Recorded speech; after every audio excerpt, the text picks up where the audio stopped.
બપોરનું જમવાનું આયુર્વેદ એવું કહે છે કે રાજા જેવું હોવું જોઈએ અને સાંજનું જમવાનું ભિખારી જેવું. તો વૈદુ ને ઊંટ વૈદુ હજી પણ આજના સમયમાં જ્યારે હવે ઓર્ગેનિક અને હર્બલ ને આયુર્વેદની બહુ બોલબાલ આ ડિજિટલ પર તમને જોવા મળે ત્યારે પણ હજી છે આ પડકાર જ છે આ શબ્દ, એટલે ઘણી વધારે છે.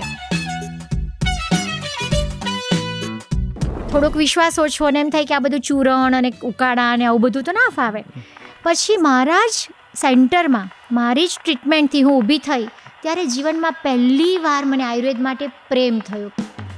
આ લાઇફસ્ટાઇલ ડિસઓર્ડર્સ શું છે? આપણે લોકો છે ને પેટ માટે બહુ જ આમ ન ફિકરા શબ્દ વાપરું છું કે આપણને કંઈ પડી જ નથી. કબજિયાત માટે કોઈ તમે ઘરેલું દવા સિલેક્ટ કરો ને તો પહેલાં એના કન્ટેનમાં જોઈ લો કે સોનામુખી નથી ને. સેકન્ડ, પાણીનો ઇન્ટેક મેનેજ કરો. અને ચોથું, ફરજિયાત ચાલવા જાઓ. બક્ષી સાહેબ એમની સાહિત્યની વાત લખતા ત્યારે એવું એમણે એક જગ્યાએ કીધું છે કે સ્ત્રી સંપૂર્ણપણે બધા જ આખા શરીર પર એને મેદ પથરાયો હોય તો પણ એટલે કે જાડી સ્ત્રી સુંદર લાગે. કારણ કે ઘરે ઘરે એકાદ પેશન્ટ, હવે તો નાના નાના બાળકો પણ સુમો જેવા હોય છે. રાઈટ. તો કચરા પોતા માટે તમે કોઈક કામવાળી રાખી લો, પણ અડધો પોણો કલાક પાછળ કૂતરું પડ્યું હોય એવી રીતે દોડવા જાઓ.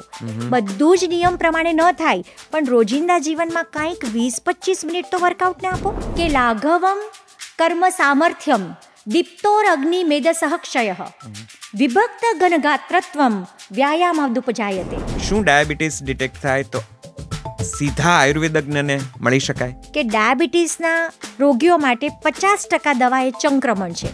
તો બને ત્યાં સુધી તમે નેચરલ વેમાં જેને સારો કરવાનો પ્રયત્ન કરો. સીધું શરીરમાં આર્ટિફિશિયલ વસ્તુ નાખીને એને દબાવવાનો પ્રયત્ન ન કરો.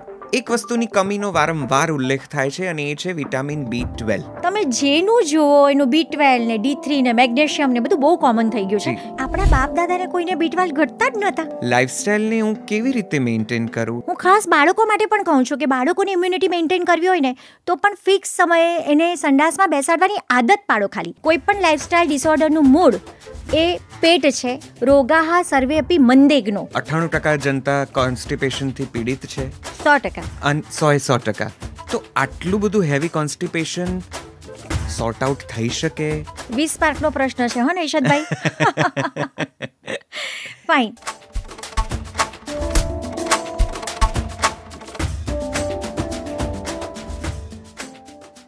નમસ્તે. જલસુ પોડકાસ્ટના એક ઓર એપિસોડમાં આપનું સ્વાગત છે. જલસુ પોડકાસ્ટની આ સિરીઝ આરોગ્યમ તમે જોઈ રહ્યા છો, જેમાં અમે હેલ્થના પોડકાસ્ટ ક્રિએટ કરવાની કોશિશ કરી રહ્યા છીએ. સ્વાસ્થ્યને લગતા, આરોગ્યને લગતા એવા વિષયો જે તમારે ને મારે જાણવા અતિશય જરૂરી છે. કદાચ આપણી આસપાસ ફરતી અને આપણી આંગળીઓના ટેરવે વારંવાર અથડાતી માહિતીઓ કેટલી સાચી છે અને ખોટી છે, કદાચ આવા પોડકાસ્ટ જોઈને તમને ખબર પડે. સાચી માહિતી કદાચ તમે જાણી શકો. જલસુ પોડકાસ્ટમાં થોડા સમય પહેલાં અમારે ત્યાં ડૉક્ટર દેવાંગી જોગલ આવ્યા હતા અને તેમનો પોડકાસ્ટ ખૂબ જાણીતો બન્યો હતો. તેમની કેટલીક રીલ્સ, કેટલાક શોર્ટ્સ અમે ટુકડો પાડીને મૂક્યા હતા અને લોકો માટે પ્રસ્તુત કર્યા હતા ત્યારે ખૂબ વાયરલ થયા હતા અને કેટલાક એમના વિષયો ખૂબ જાણીતા બન્યા હતા. ઘણા બધાએ પોતાના મતો અને મંતવ્યો એ રીલ્સ, એ શોર્ટ્સના કમેન્ટ્સમાં મોકલ્યા હતા અને પોતાની વાત રજૂ કરી હતી.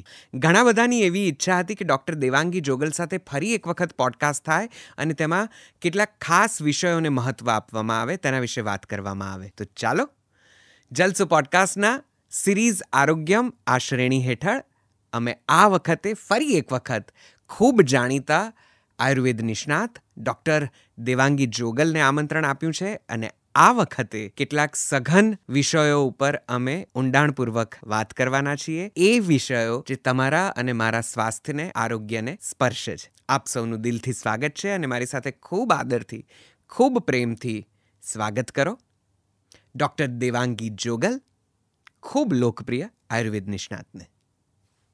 નમસ્તે Devangi. Thank you very much for joining us again. આપનું ફરી એક વખત સ્વાગત છે. બહુ જ દિલથી, બહુ પ્રેમથી, આદરથી આવકારીએ છીએ તમને. ગઈ વખતે જ્યારે આપણે ચર્ચા કરી હતી આયુર્વેદના ઘણા બધા પ્રશ્નોને લઈને, ઘણા બધા રોગને લઈને અને ઘણી બધી સમસ્યાઓને લઈને, એ લોકોને ખૂબ ગમ્યું હતું અને કેટલાક જે ટુકડા પાડીને તેને આપણે લોકો સુધી પહોંચાડ્યા હતા એ પણ ખૂબ લોકોને પસંદ પડ્યા હતા. પણ થયું એવું એ પછી કે ખૂબ બધા લોકોની એવી પૃચ્છા હતી કે અમુક સ્પેસિફિક ડિસઓર્ડર્સ અને સ્પેસિફિક રોગો વિશે કે ડિસીઝીસ વિશે વાત થાય અને દેવાંગીબેનને ફરી બોલાવો. ખેર એ વાતને આજે વર્ષેક જેવું થઈ ગયું ને આજે ફરીથી જ્યારે આપણે મળી રહ્યા છીએ ત્યારે મનમાં એવું છે કે કેટલાક એવા રોગો વિશે વાત કરીએ જે આજની લાઇફસ્ટાઇલથી બિલોંગ કરે છે અને આજકાલ જેને લાઇફસ્ટાઇલ ડિસઓર્ડર્સ કહેવાય છે એમાં એનું બહુ મોટું પ્રમાણ છે. તો પહેલો પ્રશ્ન કદાચ સૌથી પહેલો પ્રશ્ન એ કે આ લાઇફસ્ટાઇલ ડિસઓર્ડર્સ શું છે?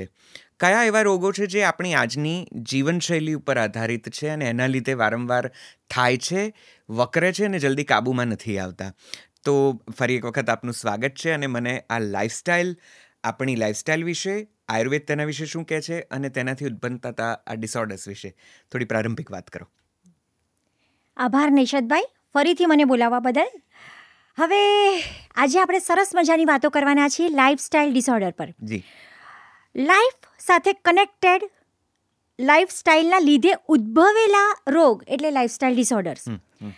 એકચ્યુઅલી એમાં છે ને આખું લિસ્ટ છે, પણ હું એવું માનું કે કોઈ પણ ઘર, એક ફેમિલી આપણે લઈ લઈએ તો એ ફેમિલીમાં કોઈકને કોઈક વ્યક્તિને ક્યારેક તો એ રોગ હોય જ અને ન હોય તો આવવાની શક્યતા હોય.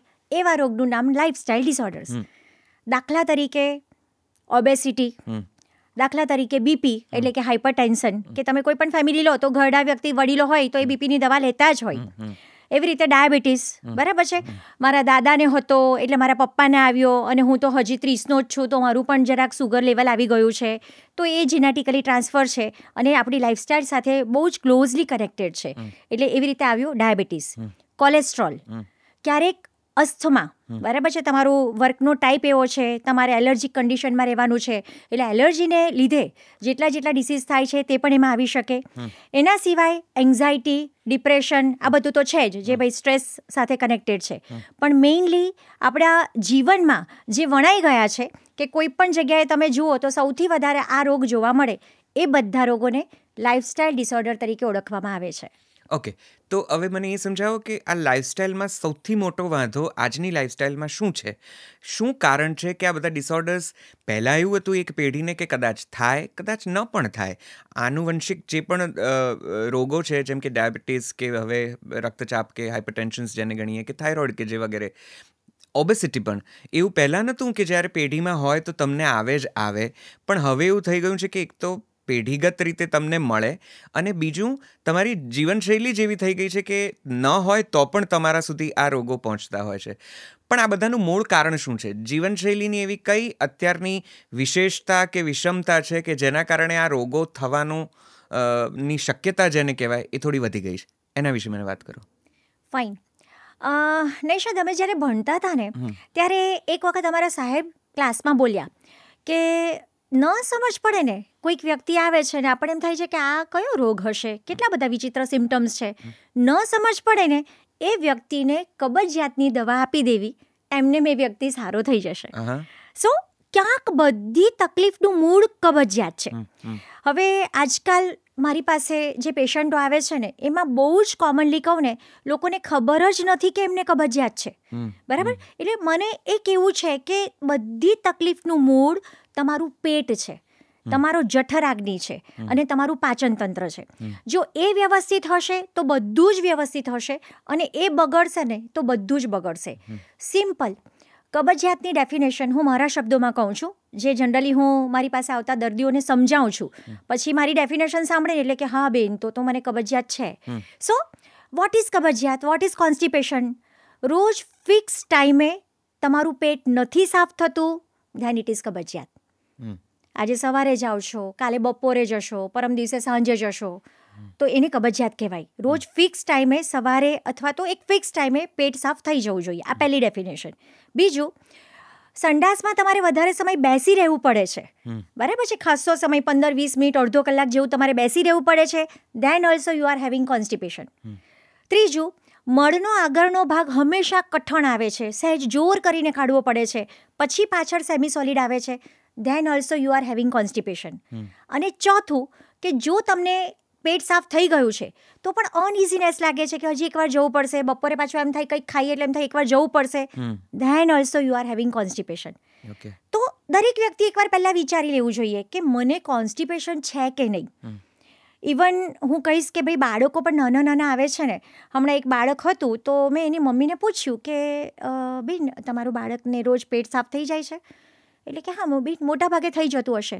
મેં એને તપાસ્યું, મેં કીધું બેન આજે બાળક બહુ જ નાનું, એ બિચારું શું જવાબ આપે, 3.5-4 વર્ષનું બાળક. એટલે મેં એમને પૂછ્યું કે આજે પેટ સાફ થયું છે?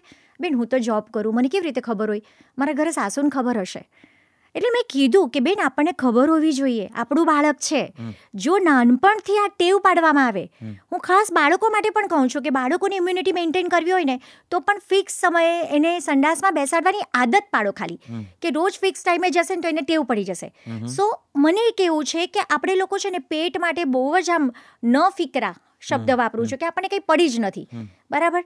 તો બધી જ તકલીફનું મૂળ, કોઈ પણ લાઇફસ્ટાઇલ ડિસઓર્ડરનું મૂળ એ પેટ છે. આયુર્વેદમાં એક સરસ મજાનું વાક્ય છે, રોગાહા સર્વે અપી મંદેગ્નો. તમારો અગ્નિ મંદ છે, જઠરાગ્નિ સરસ નથી, તમારું ખાધેલું પચતું નથી અને એને લીધે જે તકલીફ થાય છે ને એ બધા જ રોગનું મૂળ છે.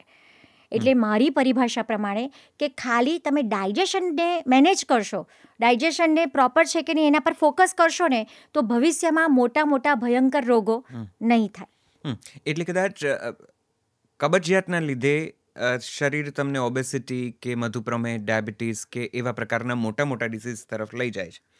થોડી કબજિયાતની વાત નીકળી છે તો મને કદાચ આ પૂછવામાં રસ છે કે તમે કીધું એ દરેક લક્ષણો મોટે ભાગે હવે તો બધામાં લગભગ આ જ લક્ષણો હોય છે, તો એનો શું મતલબ થયો કે 98% જનતા કોન્સ્ટિપેશનથી પીડિત છે? 100%. અને 100%.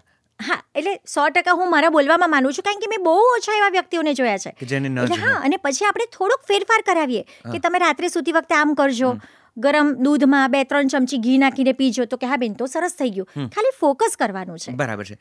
તો ઘણાને થોડા વધતા અંશે કોન્સ્ટિપેશન હશે, ઘણાને બહુ જ હેવી કોન્સ્ટિપેશન્સ હોય છે. મેં એવા પણ કેટલાક કિસ્સા જોયા છે જેમાં જે પ્રચલિત ઉપાયો છે, દિવેલ લેવાનું હોય કે હરડે લઈ લેતા હોય કે ત્રિફલા લઈ લેતા હોય, આ બધી બહુ ઘરગથ્થુ અને બહુ જાણીતી દવાઓ છે, એ લઈ લે, ઈસબગુલ લઈ લે અને આવા પ્રકારના ચૂર્ણ કેટલીક વખત ઘરે જાતે બનાવેલા હોય અને છતાં મેળ પડતો ન હોય, સવારે એમને ગરબડ રહેતી હોય. તો આટલું બધું હેવી કોન્સ્ટિપેશન સોર્ટ આઉટ થઈ શકે? એ કેવી રીતે એને ઓછું કરાય? અને કોન્સ્ટિપેશન ન થાય એ માટે શું ખાવું પીવું, કેવા પ્રકારની ખાનપાનની આદતો વિકસાવવી જોઈએ? 20 માર્કનો પ્રશ્ન છે હો ને ઈશદભાઈ? ફાઇન, બહુ જ સરસ મજાનો પ્રશ્ન છે અને હું એવું માનું છું કે આ પ્રશ્નમાંથી ઘણા બધાને ઘણી બધી જાણકારી મળશે. તો આપણે ફરીથી બેઝ પર આવીએ કે કબજિયાત. ઓકે, હવે છે ને આગળ પણ મેં આગળના પોડકાસ્ટમાં કીધું હતું કે કબજિયાત માટે કોઈ તમે ઘરેલું દવા સિલેક્ટ કરો ને તો પહેલાં એના કન્ટેનમાં જોઈ લો કે સોનામુખી નથી ને. સોનામુખીનું બીજું નામ સનાઈ છે, એને સેન્ના કહેવામાં આવે છે, એને સ્વર્ણપત્રી કહેવામાં આવે છે. એટલે જે પણ તમે બજારમાં મળતા કોમ્બિનેશન જુઓ તો એમાં સોનામુખી નામનું તત્વ, નામની ઔષધિ ન હોવી જોઈએ. સોનામુખી એ કબજિયાતની એવી દવા છે કે જેનાથી આદત પડી જાય. આંતરડાને આજે અડધી ચમચી જોઈએ છે, 3 મહિના પછી આંતરડું 1.5 ચમચી માંગશે, પછી 1 ચમચીની ટેવ પડી જશે અને તમે એ ચૂર્ણ લેતા હશો ને તો બીજા કોઈ ચૂર્ણમાં તમને મજા જ નહીં આવે. એટલે બહુ પ્રેમથી કહું કે મેં છે ને કબજિયાતનું, હું નવી ડૉક્ટર બનીને ત્યારે મારું પહેલું પુસ્તક હતું કબજિયાત અને બેસ્ટ સેલર બન્યું હતું, કારણ કે માણસને મેં કહી દીધું હતું કે સૌથી પહેલાં તમે ઈસબગુલથી શરૂ કરો. ઈસબગુલથી તમને નથી સારું થતું તો બીજો ઓપ્શન છે ગરમાળાનો ગોળ. ગરમાળાનો ગોળ માટે અમારા શાસ્ત્રમાં એવું કીધું છે કે મૃદુ વિરેચન, નાના બાળકને પણ અપાય, 80 વર્ષના વૃદ્ધને પણ અપાય. ગરમાળાના ગોળને મસ્ત કાઢી પાણીમાં પલાળો અને એને મસળી અને ગાળીને પાણી પી લો. જસ્ટ સેકન્ડ, અહીંયા ગરમાળો એટલે એ વૃક્ષ જે તમે ઉનાળામાં જુઓ છો, જે ખૂબ સુંદર રીતે ખીલતું હોય છે, પીળા લચીલા એના ફૂલ હોય છે, ઝુમખા દેખાશે તમને અને ઘણી જગ્યાએ રસ્તા ઉપર તમને એટલી બધી સુંદર એની આભા દેખાશે. ખાસ કરીને ઉનાળામાં મોગરો, ગરમાળો, આ બધા ઉનાળુ જેને કહેવાય કે સમરના વૃક્ષોના ફૂલો છે. ખાલી જાણ માટે, એ પીળા લચીલા ફૂલ તમે જુઓ તો એ ગરમાળો અને એનો એક ફળ લાંબી પટ્ટી આવે, સિંગ આવે, એમાંથી આ ગોળ બનતો હોય છે. જી, ખૂબ સરસ, એકદમ પરફેક્ટ. તો ગરમાળાના ગોળ અને કાળી દ્રાક્ષનું પાણી પલાળીને જો સવાર સાંજ લેવામાં આવે તો પણ એ મૃદુ રેચક છે, એનાથી પણ સરસ પેટ સાફ થાય. એટલે મેં પહેલાં ઈસબગુલ કીધું, પછી ગરમાળાનો ગોળ કીધો, પછી ત્રીજો ઓપ્શન છે ત્રિફળા ચૂર્ણ. ત્રિફળા એટલે હરડે, બહેડા ને આમળા. એનાથી પેટ નથી સાફ થતું તો આગળ આપણે જઈએ દિવેલવાળી હરડે, એરંડ ભ્રષ્ટ હરડે. એટલે આ એક સામાન્ય છે. એના પછી જે નામ તમે જોયા હશે બજારમાં, સ્વાદિષ્ટ વિરેચન ચૂર્ણ, દીનદયાળ ચૂર્ણ, પંચસકાર ચૂર્ણ, તો આ બધા પાછા સોનામુખીવાળા. એટલે એને પસંદ કરતા પહેલા પ્રયત્ન એવો કરો કે આપણે જો સાદાથી થાય ને તો આગળના શસ્ત્ર ઉપર ન જવું. બરાબર છે? આ એક મેં તમને મેટર કીધી. રોજિંદા જીવનમાં 2-4 વસ્તુ જો ઇન્ક્લુડ કરવામાં આવે ને તો સામાન્ય કબજિયાત એમનેમ જ જતો રહે.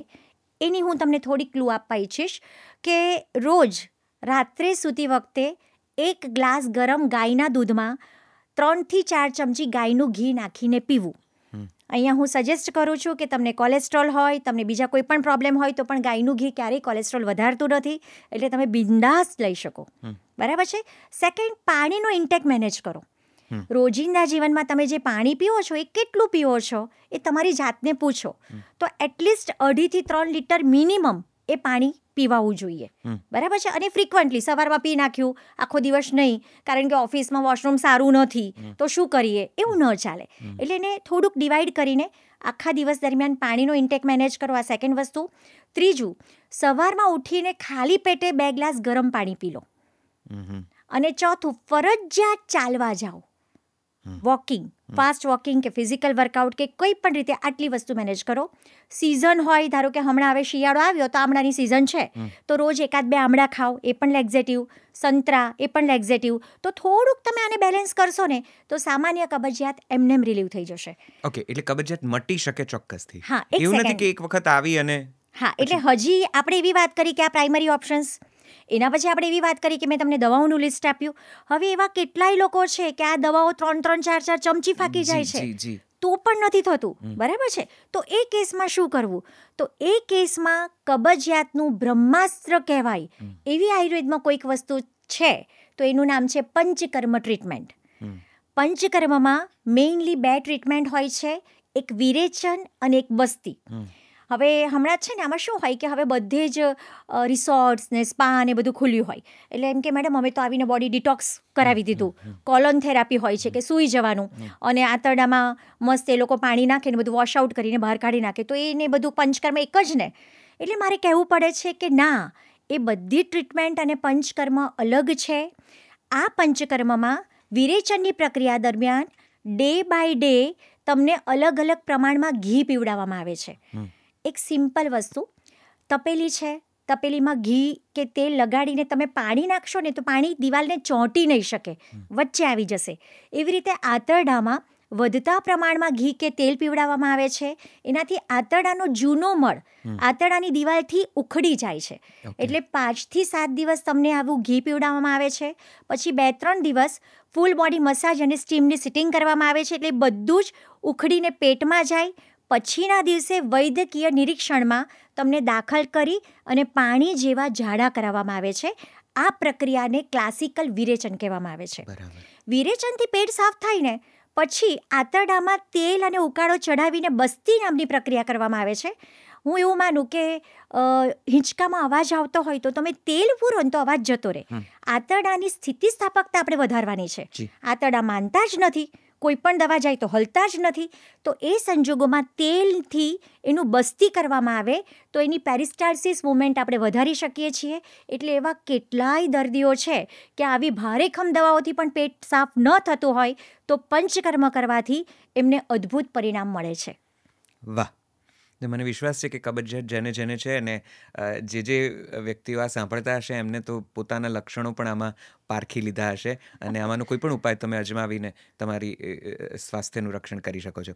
લાઇફસ્ટાઇલ ડિસઓર્ડર્સમાં જે બીજા કેટલાક ડિસઓર્ડર્સનો પણ જે સમાવેશ થાય છે, ઓબેસિટી કે હાઇપરટેન્શન, મારી એ તરફ જવું છે. પણ એક બીજું એક મને વચ્ચે જે યાદ આવી જાય છે આ વાત છે કે આજકાલ લાઇફસ્ટાઇલ ડિસઓર્ડર્સમાં એક વસ્તુની કમીનો વારંવાર ઉલ્લેખ થાય છે અને એ છે વિટામિન B12. બરાબર, જેના માટે લોકો સતત ગોળીઓ લે છે, જીભ નીચે મૂકવાની સબલિંગ્યુઅલ હોય કે ઇન્જેક્શન્સ હોય કે ઇન્ટેક લેવાના હોય, આ બધું લીધા જ કરે છે અને છતાં એની ડેફિશિયન્સી પણ રહ્યા જ કરે છે. તો શું આ વિટામિન B12ની ખામી એ પણ જીવનશૈલીનો ભાગ છે? એને કબજિયાત સાથે કોઈ લેવા દેવા ખરી? અને એની પૂર્તિ કેવી રીતે કરવી? કઈ રીતે આ ઇન્જેક્શન્સ અને ઇન્ટેકથી છુટકારો મળે? એકવાર લીધા પછી લાંબો સમય સુધી ન લેવી પડે એવી કોઈ વ્યવસ્થા કરી? આ પણ જણાવો, પછી મારે પેલા મોટા મોટા રોગો તરફ પણ આગળ વધવું છે, પણ આના વિશે વાત કરો આપ. ડન. મને છે ને ઘણીવાર એવું થાય કે આપણા બાપ દાદાને કોઈને B12 ઘટતા જ નહોતા. આપણા જ બધાને ઘટે છે. તમે જુઓ, ડાયાબિટીસ એ લોકોના જમાનામાં હતું જ, પણ B12 તો આમ નવી આવેલી સમસ્યા છે. જી જી જી. તમે જેનું જુઓ એનું B12 ને D3 ને મેગ્નેશિયમ ને બધું બહુ કોમન થઈ ગયું છે. એ બધું ઘટે જ છે. એટલે સવારે ઉઠે ને B12ના ટીકડા ચાલુ કરી દે. હમણાં એક દર્દીએ પૂછ્યું કે બેન, અમે તો નોનવેજ નથી ખાતા ને એટલે B12 તો ઓછું જ આવે ને. એટલે મેં કીધું, બેન, હું તમને એવા 50 વ્યક્તિ બતાવું કે જે રોજ નોનવેજ ખાય છે ને એમનું પણ B12 ઓછું છે. એટલે આપણી માન્યતા છે કે આપણે નોનવેજ નથી ખાતા, આપણે તો પ્યોર જૈન છીએ કે પ્યોર સ્વામિનારાયણ છીએ એટલે આપણને B12 ઘટે છે. બિલકુલ નહીં. B12નું ડાયરેક્ટ કોરિલેશન તમારા પેટ સાથે છે. ગટ ફ્લોરા, પેટમાં સારા બેક્ટેરિયા હોય.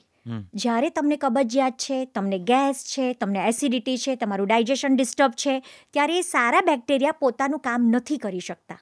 અને એના લીધે જે એબ્સોર્પ્શન થવું જોઈએ એ ડિસ્ટર્બ થાય છે. એટલે હું બહુ જ કોન્ફિડન્સથી કહું છું કે B12 ને ડાયજેશન સાથે જ સંબંધ છે. જો તમે તમારું ડાયજેશનને પ્રોપર રાખશો ને તો ભવિષ્યમાં B12 પાછું નહીં ઘટે. બીજી એક એવી મહત્વની વસ્તુ શેર કરવા ઈચ્છું છું કે પહેલાંના જમાનામાં છે ને આપણા બાપ દાદાઓ પાણી સાથે ચેડા નહોતા કરતા. હમણાં મારી પાસે એક ફેમિલી આવ્યું. હવે અચાનક કે બેન, મને અસ્થમાનો એટેક આવ્યો છે. હજી તો એને મેં દવા આપી, બીજા દિવસે એના હસબન્ડને, ત્રીજા દિવસે ઘરમાં 2 મોટા બાળકો એને પણ. પછી મેં એકદમ જ પૂછ્યું, મેં કીધું, કેમ એક જ અઠવાડિયામાં બધાને થઈ ગયું? તમે કશે બહાર ફરીને આવ્યા? તો કે ના બેન. પછી હિસ્ટ્રી કઢાવી એટલે એમણે કીધું કે અમે પાણીનું નવી સિસ્ટમ નાખી છે. બરાબર. એટલે પછી મેં કીધું કે ભાઈ, તમારું પાણી જે છે ને તેને તમે બદલી નાખો. સિમ્પલ.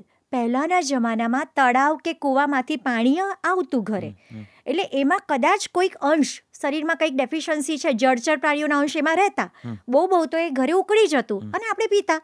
હવે તો એટલી બધી સિસ્ટમ છે અને એટલું બધું અંદર છે, એટલે ઘણીવાર પાણીમાં જે જરૂરી તત્વો છે ને એ પણ બધા મશીનથી ખેંચી લેવામાં આવે છે.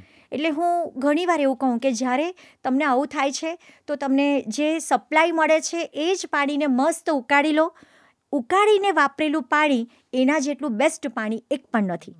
એટલે હું પર્સનલી એવું માનું છું કે એક ડાયજેસ્ટિવ ઇશ્યુઝ અને એક આ પાણી સાથે જે ઉટપટાંગ આમ તેમ કરવામાં આવે છે, એમાં જે વધારે તત્વો જતા રહે છે, એ બેના લીધે B12 ડેફિશિયન્સી કોમનલી જોવા મળે છે. તો આ B12 અને પાણીનો ઉલ્લેખ થયો ત્યારે મારે એક આ બહુ મોટી સમસ્યા કદાચ આપણે વાત કરી શકીએ કે મોસ્ટલી લોકો હવે ફ્લેટમાં રહેતા થઈ ગયા. ફ્લેટમાં એક નીચે નળ હોય કે જ્યાં તમારે ત્યાં મ્યુનિસિપાલિટીનું કે કોર્પોરેશનનું પાણી આવતું હોય, જે સારી રીતે મેનેજ થઈને આવતું હોય છે.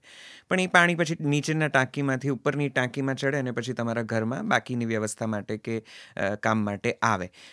તો જે સવારે પેલો નળ આવે કે જે પાણી આવે એ ભરીને લાવવું હિતાવહ છે કે પેલું ટાંકીનું પાણી જે આવે છે એને ઉકાળીને પી શકાય તો એ પણ એટલું જ કારગત નીવડે કે ના પછી નીચે જઈને જવું જ પડે અને ભરીને લાવવું પડે?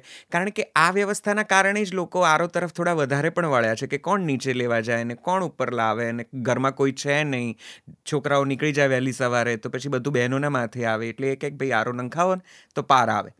તો આ વ્યવસ્થામાં ઉકાળેલું પાણી ટાંકીનું કેવું આવતું હોય એ ચાલે? એ ગોઠવી શકાય?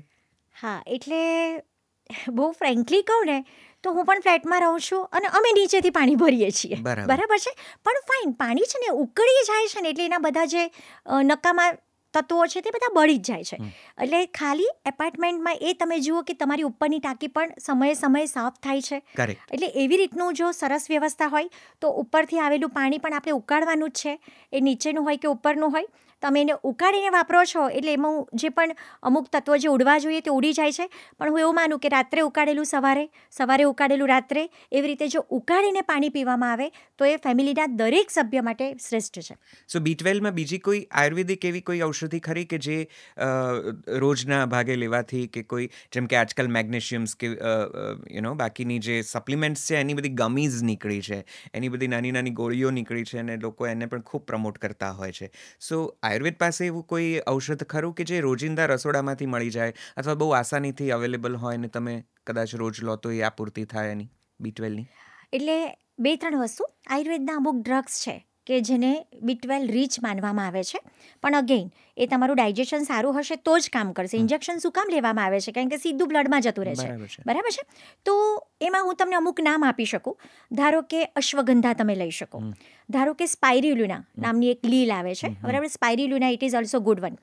વ્હીટ ગ્રાસ, ને જવારા, તમે જવારાનો રસ છે, જવારાની કેપ્સ્યુલ્સ છે, જવારાનો પાવડર તમે લઈ શકો. મોરિંગા, સરગવાનો સૂપ લઈ શકો. બરાબર છે? સરગવાનો તમે ફ્રેશ પેલું સૂપ બનાવ્યા સિવાયની કેપ્સ્યુલ્સ છે, એનો પાવડર છે, બધું જોઈ શકો. ઇવન હળદર. તો આ બધી વસ્તુ એવી છે કે ક્યાંક ક્યાંક તમે ઇનડાયરેક્ટલી લો તો એ B12માં તમને હેલ્પફુલ થશે. પણ સૌથી નિર્દોષ કે ભાઈ હંમેશા લેવા જેવું કોઈક એક વસ્તુ કે જે શરીરમાં કશું જ આપણને ઓછું ન થવા દે એવું કંઈક મારે તમને ગાઈડ કરવું છે તો એ છે ગળો. ગળો સત્વ. બરાબર છે? સરસ મજાનો સફેદ પાવડર આવે. ગળોમાંથી સનસમની વટી બને, ગળો ઘન વટી બને, ઘણું બધું છે. પણ મને એવું છે કે ઓવરઓલ તમને કશું ઘટે નહીં, બધું સારું રહે, એના માટે કંઈક તમારે ચાલુ રાખવું છે તો તમે ગળો લઈ શકો. અને અધરવાઇઝ ઘરેલુંમાં મેં કીધું એમ કે આમાંથી કોઈ પણ ઓપ્શન, રોજ એક સિંગ સરગવાની બાફીને પી જાઓ, ફાઇન, ઓલવેઝ ગુડ. ઓકે. અચ્છા, પેલી પાણીની વાત નીકળી તો મને જસ્ટ વચ્ચે આ યાદ આવી ગયું, જે ભૂલી ગયો હતો, કે પેલું કોપરના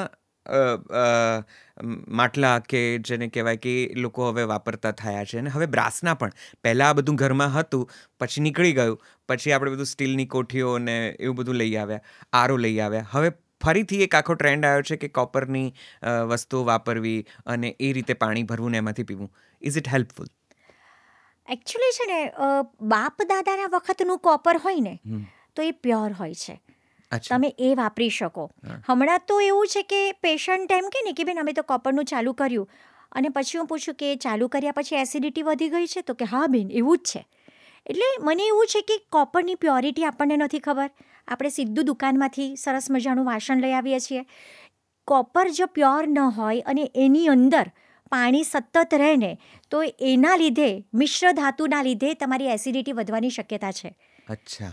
એટલે હું ઘણી વાર કહું કે તમારા બાપદાદા વખતનું કોપર હોય તો જ તમે એમાં રાખીને તમે પીવો. બાકી કોપરમાં પાણી ભરીને રાખીને એ પાણી પીવાથી એસિડિટી વધવાની પૂરેપૂરી શક્યતા છે.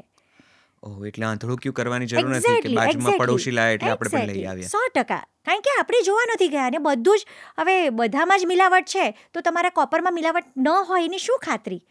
સો બેટર છે કે જો પરંપરાગત હોય તો સરસ, તમે પાછું કોપરનું સાધન હોય ને એટલે સરસ એને ધોવું પણ પડે, વ્યવસ્થિત સાફ કરવું પડે. એને તમે સાફ બરાબર ન કરો તો પણ એ પ્રોબ્લેમ કરે. એટલે બસ આટલી વસ્તુ મેનેજ કરો કે બાપ દાદાના વખતનું હોય તો ચોક્કસ તમે એને વાપરી શકો.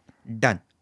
કોન્સ્ટિપેશન અને B12ના આ પ્રકારના જે રોગોની વાત કર્યા પછી હવે જરા મોટા રોગો તરફ જઈએ. અને એ મોટા રોગોમાં એક મોટાપો એ સૌથી મોટો રોગ હવે થતો જાય છે. ઓબેસિટીથી લગભગ આપણે હવે પીડિત થઈ રહ્યા છીએ. ઘરે ઘરે એના કેસ થાય છે. જમવાનું ખાનપાન કે વ્યાયામનો અતિ ઉપયોગ કે જીમ જોઈન કરવાથી પણ શરીર ઘટતું નથી. લાઇફસ્ટાઈલનો આ એક એવો ડિસઓર્ડર છે કે જે કોઈ રીતે કાબૂમાં આવતો નથી. હેરિડિટીમાં પણ કેટલીક વખત આવતો હોય છે અને કેટલીક વખત ડેવલપ પણ થતો હોય છે, કારણ કે આપણે બધાનું જીવન મોટે ભાગે બેઠાડું થઈ ગયું છે.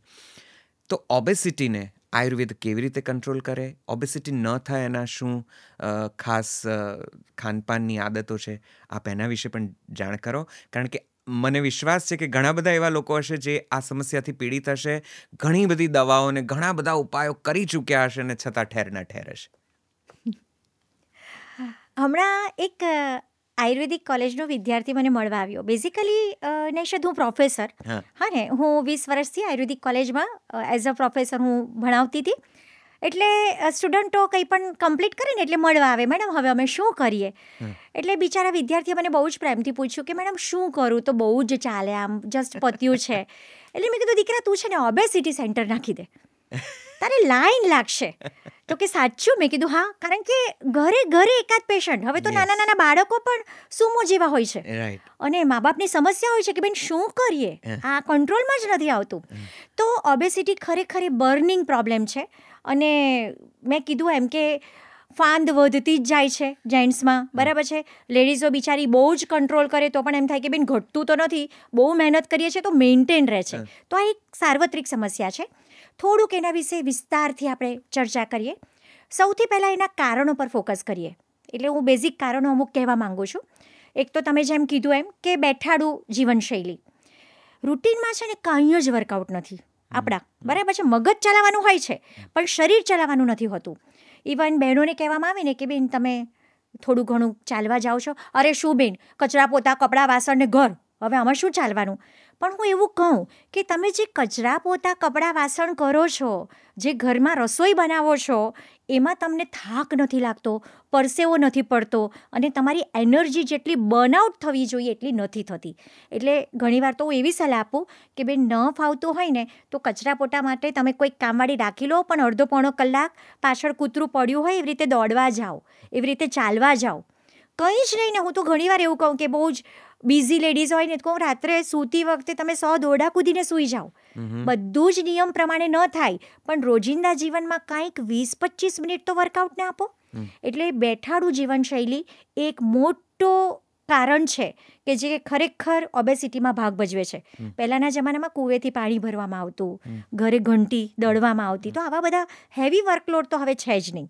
તો એક આ વસ્તુ છે. બીજી મહત્વનું વસ્તુ છે જીનેટિકલ પ્રીડિસ્પોઝિશન, કે અમારા ઘરમાં આટલા લોકો જાડા છે તો તમે જાડા હોવાના જ છો, બરાબર. ત્રીજી મહત્વનું વસ્તુ છે અગેઇન મંદાગ્નિ. તમે ખાવ છો પણ ખાવાનું પચતું નથી. અને આપણી હેબિટ કેવી થઈ ગઈ છે, ઓફિસમાં જઈએ, બાજુવાળાએ ખમણ ખોલ્યા એટલે એની સાથે જસ્ટ 2 ખમણ ખાઈ લેશું, ભલે ને આપણું પેટ ભરેલું છે, બરાબર. એકાદ કલાક પછી આ બાજુવાળાએ ભૂસું મંગાવ્યું એટલે પછી પાછું થોડું કે પછી બપોર પછી આપણે કંઈક મંગાવશું, બેયનું ખાઈને બેઠા છીએ. એટલે મને ઘણીવાર એવું થાય કે થોડુંક જયા જ કરે છે. બિચારા પેટને તો ખબર નથી કે ઉપરથી આવે છે, અને શરીરની પચનની શક્તિ એટલી સારી છે નહીં, તો શું કરવાનું. એટલે એક તો અપચો છે જ, અને એમાં તમે નાક કરો છો. એટલે અલ્ટિમેટલી તમે જે ખાઓ છો ને એમાંથી એન્ડ પ્રોડક્ટમાં કન્વર્ઝન નથી થતું. આજે હું 1 રોટલી ખાઉં તો મને 90% ગ્લુકોઝ મળે છે, તમે 1 રોટલી ખાઓ તો 40% જ ગ્લુકોઝ મળે છે. તો જે વચ્ચેની મિડ પ્રોડક્ટ છે ને એને આયુર્વેદની ભાષામાં આમ કહેવાય. એટલે એ આમ એ બધા રોગનું અગેઇન મૂળ છે. એટલે આમ શરીરમાં ફેટ વધારે છે, મેદ વધારે છે. એટલે એક જે મેં કીધું એમ કે ભાઈ નાક કરીએ છીએ, એક આ વસ્તુ છે. આ નાક કરવા પર વચ્ચે સહેજ અટકું છું. કેટલાક તમે કીધું એ પ્રમાણે બહુ સરસ વાત છે કે ઓફિસમાં પણ એવું વારંવાર થતું હોય છે કે કંઈક ને કંઈક ચાલુ જ રહે આમ ચગળવાનું. પણ કેટલાક બહુ જ ખાય પછી પણ એમને દર 2-3 કલાકે ભૂખ લાગી જ જતી હોય છે. એટલે પ્રોપર ઇન્ટેક લીધો હોય, આસપાસથી એ ખાસું ખાધું હોય, પાછા 3-4 વાગે ભૂખ્યા થઈ જાય, પાછા 6-7 વાગે ભૂખ્યા થઈ જાય, પાછા 10-12 વાગે એમને એમ થાય કંઈક ખાઈ લઈએ તો જરા ઊંઘ સારી આવે. તો is that a disorder, is that a problem? કારણ કે એવું નથી હોતું કે ખાવું મન થયું છે ને ખાવું છે, ક્યારેક એવું હોય જ છે, પણ ક્યારેક ભૂખ પણ એવી લાગતી હોય છે કે કંઈક જોઈશે. ખાસ કરીને યંગસ્ટર્સ જે 18-20 વર્ષના છે કે 22-25 વર્ષના છે એમને આવું થતું હોય છે. અને મિડ લાઈફમાં પણ ક્યારેક આ પ્રકારનું વર્તન જોવા મળે છે. તો એને કેવી રીતે સમજવું, શું કંટ્રોલ કરવું? નૈશદ, આપણે લાસ્ટ પોડકાસ્ટમાં પ્રકૃતિની વાત કરી હતી, યસ, બરાબર છે. એમાં વાયુ પ્રકૃતિવાળા જે લોકો હોય ને એ ચંચળ હોય, એને ચાલવાને, ફરવાને, દોડવાને બહુ જ જોઈએ. એટલે વાયુ પ્રકૃતિનું એક સિમ્ટમ્સ છે કે એ લોકોને વારંવાર ભૂખ લાગે અને આટલું ખાય એટલે પેટ ભરાઈ જાય, બરાબર છે. એટલે જ્યારે પણ આવી રીતનું થાય છે ને ત્યારે પહેલાં તો એક રૂલ આઉટ કરી લો કે આની પ્રકૃતિ કઈ છે. જો વાયુ પ્રકૃતિવાળું વ્યક્તિ હોય અને ખાય છે તો એ બાળી નાખશે, એટલે એની બહુ ચિંતા નહીં કરવાની, એ ઓબેસિટીમાં કન્વર્ટ નહીં થાય, બરાબર છે. પણ હા, એ પ્રકૃતિ વાયુની નથી અને એ માણસને આવું થાય છે તો એકવાર આપણે રૂલ આઉટ કરવું પડે કે સ્પેસિફિક કોઈ ડિસીઝ નથી ને, એટલે ઇન્વેસ્ટિગેશન કરીને થાઇરોઇડ છે કે બીજા કોઈ પણ મેટાબોલિક સિન્ડ્રોમવાળા કોઈ પણ ડિસીઝ છે એને રૂલ આઉટ કરવા પડે. પણ જનરલી મેં કીધું એમ કે વાયુ પ્રકૃતિવાળાનું આ એક કોમન સિમ્ટમ્સ હોય છે. અને યંગસ્ટર્સમાં બહુ વાંધોય નથી, કારણ કે એમને જનરલી દોડવાનું ફરવાનું આવું રહે છે. માર્કેટિંગવાળા હોય તો અહીંયાથી અહીંયા, એટલે પેલું એમ થાય કે ક્યાંક જઈને બેઠા તો થોડુંક કંઈક નાખી દઈએ, એ અલગ મેટર છે. ખાધેલું પચે એમાં આપણને વાંધો જ નથી, ન પચે એમાં ઇશ્યુ છે. બરાબર છે. ઓકે, તમે અપચાની વાત કરતા હતા અને બેઠાડું જીવન, અપચો અને એ પણ આગળ કન્ટિન્યુ કરું. જી પ્લીઝ. યસ. તો એના પછી હોર્મોનલ ઇમ્બેલેન્સ વાળા ડિસીઝ, ધારો કે થાઇરોઇડ છે, ધારો કે PCOD પોલિસિસ્ટિક ઓવેરિયન ડિસીઝ છે, તો આવું જેને છે ડાયાબિટીસમાં પણ આયુર્વેદે સંતર્પણજન્ય અને અપતર્પણજન્ય, એટલે એક ડાયાબિટીસ એવું છે કે જેમાં વજન ઘટ્યા જ કરે અને એક ડાયાબિટીસ એવું છે કે જેમાં વજન વધ્યા જ કરે. તો આવો કોઈ પણ હોર્મોનલ ઇમ્બેલેન્સનો ડિસીઝ છે, ઇવન થાઇરોઇડમાં પણ એક થાઇરોઇડ એવો છે કે જેમાં વજન ઘટ્યા જ કરે અને એક થાઇરોઇડ એવો છે કે જેમાં વજન વધ્યા જ કરે, એટલે કોઈ પણ હોર્મોનલ ડિસ્ટર્બન્સ છે તો પણ ઓબેસિટી હોવાની શક્યતા છે. અને ખાસ મારે કહેવું છે કે જે વ્યક્તિઓને સાયકિયાટ્રિશિયનની કોઈક દવા ચાલે છે, એન્ઝાયટી અને ડિપ્રેશન માટે રોજ અમે એક ગોળી લઈએ છીએ અને સૂઈ જઈએ છીએ, હું કોન્ફિડન્સથી કહું છું કે આ દવાઓ વજન વધારે જ છે. તમે સ્કિન ડિસીઝ માટે કે શરીરમાં કોઈક એવી તકલીફ માટે જ્યારે સ્ટીરોઇડનું સેવન કરો છો, તો સ્ટીરોઇડ હોય કે આવી રીતની કોઈ પણ સાયકિયાટ્રિશિયનની મેડિસિન હોય તો આ દવાઓ ચોક્કસ વજન વધારે છે. એટલે તમે પછી ગમે એટલા પ્રયત્ન કરો પણ પેલી દવા તો તમારા જીવનનો ભાગ બની ગઈ છે, એ ચાલુ જ છે, એટલે તમને જોઈએ તેટલું રિઝલ્ટ નથી મળતું. સો એક મેં કારણો પર ફોકસ કર્યું કે આપણે કયા કયા કારણોથી વજન વધવાની શક્યતા છે. હવે એનાથી સહેજ આગળ વધીને હું આજકાલ જે ટ્રેન્ડ છે ને એના પર હું ફોકસ કરવા ઈચ્છું છું કે વજન ઘટાડવા માટે કોઈ અમારી પાસે સીધું નથી આવતું. જનરલી બધા જિમમાં જવાનું પસંદ કરે છે, એટલા માટે કે આપણે આપણી જાતને પ્રોમિસ આપીએ કે કાલે હું ચાલવા જવાની છું, તો આપણે નથી ઉઠી શકતા અને જિમમાં પૈસા ભર્યા હોય તો એમ થાય કે યાર તે પૈસા ભર્યા છે, ઉઠી જા, એટલે આપણે ઉઠી જઈએ છીએ.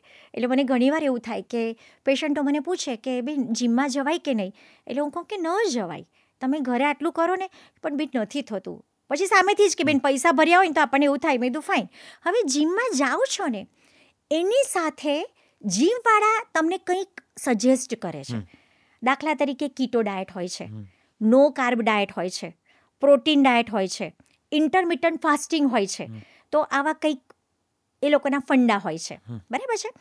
તો મને એવું છે કે કોઈ પણ જિમવાળા જ્યારે તમને ગાઈડ કરે છે એ લોકો ઓથેન્ટિક ડૉક્ટર નથી, એ લોકો પાસે એવી કોઈ ડિગ્રી નથી, એ લોકો જનરલાઇઝ્ડ ક્રાઇટેરિયા તમને શેર કરે છે. આયુર્વેદ એવું વિજ્ઞાન છે કે કોઈ પણ ટ્રીટમેન્ટ જનરલાઇઝ ન હોય, પર્સન સ્પેસિફિક હોય કે માણસને સૂટ થાય છે કે નહીં. એટલે બધા માટે તમે આમ એક જ લાકડીએ બધાને હાંકો ને તે ન ચાલે.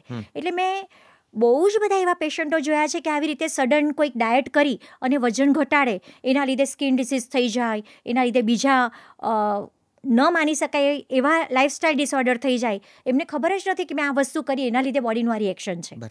તો બને ત્યાં સુધી આવા કોઈ ડાયટમાં ન પડો, જે સહેજે થઈ શકે, બરાબર, કે જેમાં તમારે આમ બહુ સ્ટ્રેઇન નથી કરવું પડતું, એવી વસ્તુને ફોલો કરો ને તો એ ઇઝીલી લોંગ ટર્મ સુધી ચાલુ રહી શકે. મને હમણાં એક બેને પૂછ્યું કે બેન ઇન્ટરમિટન્ટ ફાસ્ટિંગ, મેં કીધું બેન જીવનભર કરી શકશો? તો કે ના વજન ઘટે ત્યાં સુધી.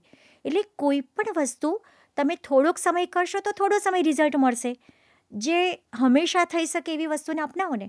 શું કામ આટલા બધા તમે પેનિક થઈ જાઓ છો, સતત એના મય રહો છો?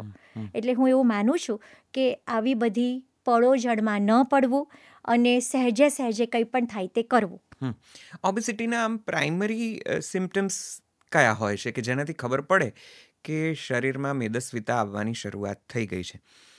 સ્ત્રીઓમાં મારી જ્યાં સુધી અભ્યાસ છે, અને બક્ષી સાહેબ બહુ સરસ કહેતા કે સ્ત્રીમાં સમતોલ તરીકે એકદમ આખા શરીર પર ચરબી વધે, અને એટલા માટે બક્ષી સાહેબ એમની સાહિત્યની વાત લખતા ત્યારે એવું એમણે એક જગ્યાએ કીધું છે કે સ્ત્રી સંપૂર્ણપણે બધા જ આખા શરીર પર એને મેદ પથરાયો હોય તો પણ, એટલે કે જાડી સ્ત્રી સુંદર લાગે, પણ પુરુષનો મેદ માત્ર તેની નાભીની આસપાસ પથરાય છે અને એટલે જ એ જાડો પુરુષ કઢંગો લાગતો હોય છે.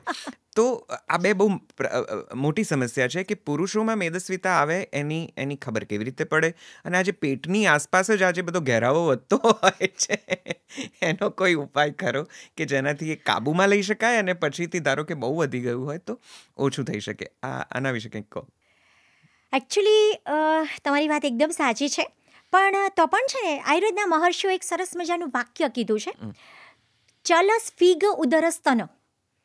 ચલ એટલે કે થાઈસ, સ્ફીગ એટલે થાઈસ, ઉદર એટલે પેટ અને સ્તન એટલે બ્રેસ્ટ, કે એ જેના ચાલે છે એ એટલા હેવી થઈ જાય છે કે આપણને એવું લાગે કે આ બહુ આમ હેવી થઈ ગયું Movements થાય છે છે, એની. એ ઓબેસિટીની નિશાની છે. અચ્છા. ચલ સ્ફીગ ઉદરસ્તન આવો શબ્દ વાપરવામાં આવ્યો છે. હવે આજના જમાનામાં તો કેવું છે, BMI છે એટલે બધાને ખબર જ છે, એટલે થોડોક કંઈક થાય ને એટલે બધા પોતાનો BMI જોઈ લે કે આમાં છે કે નહીં, આમ આવે છે કે નહીં, આમ છે કે નહીં.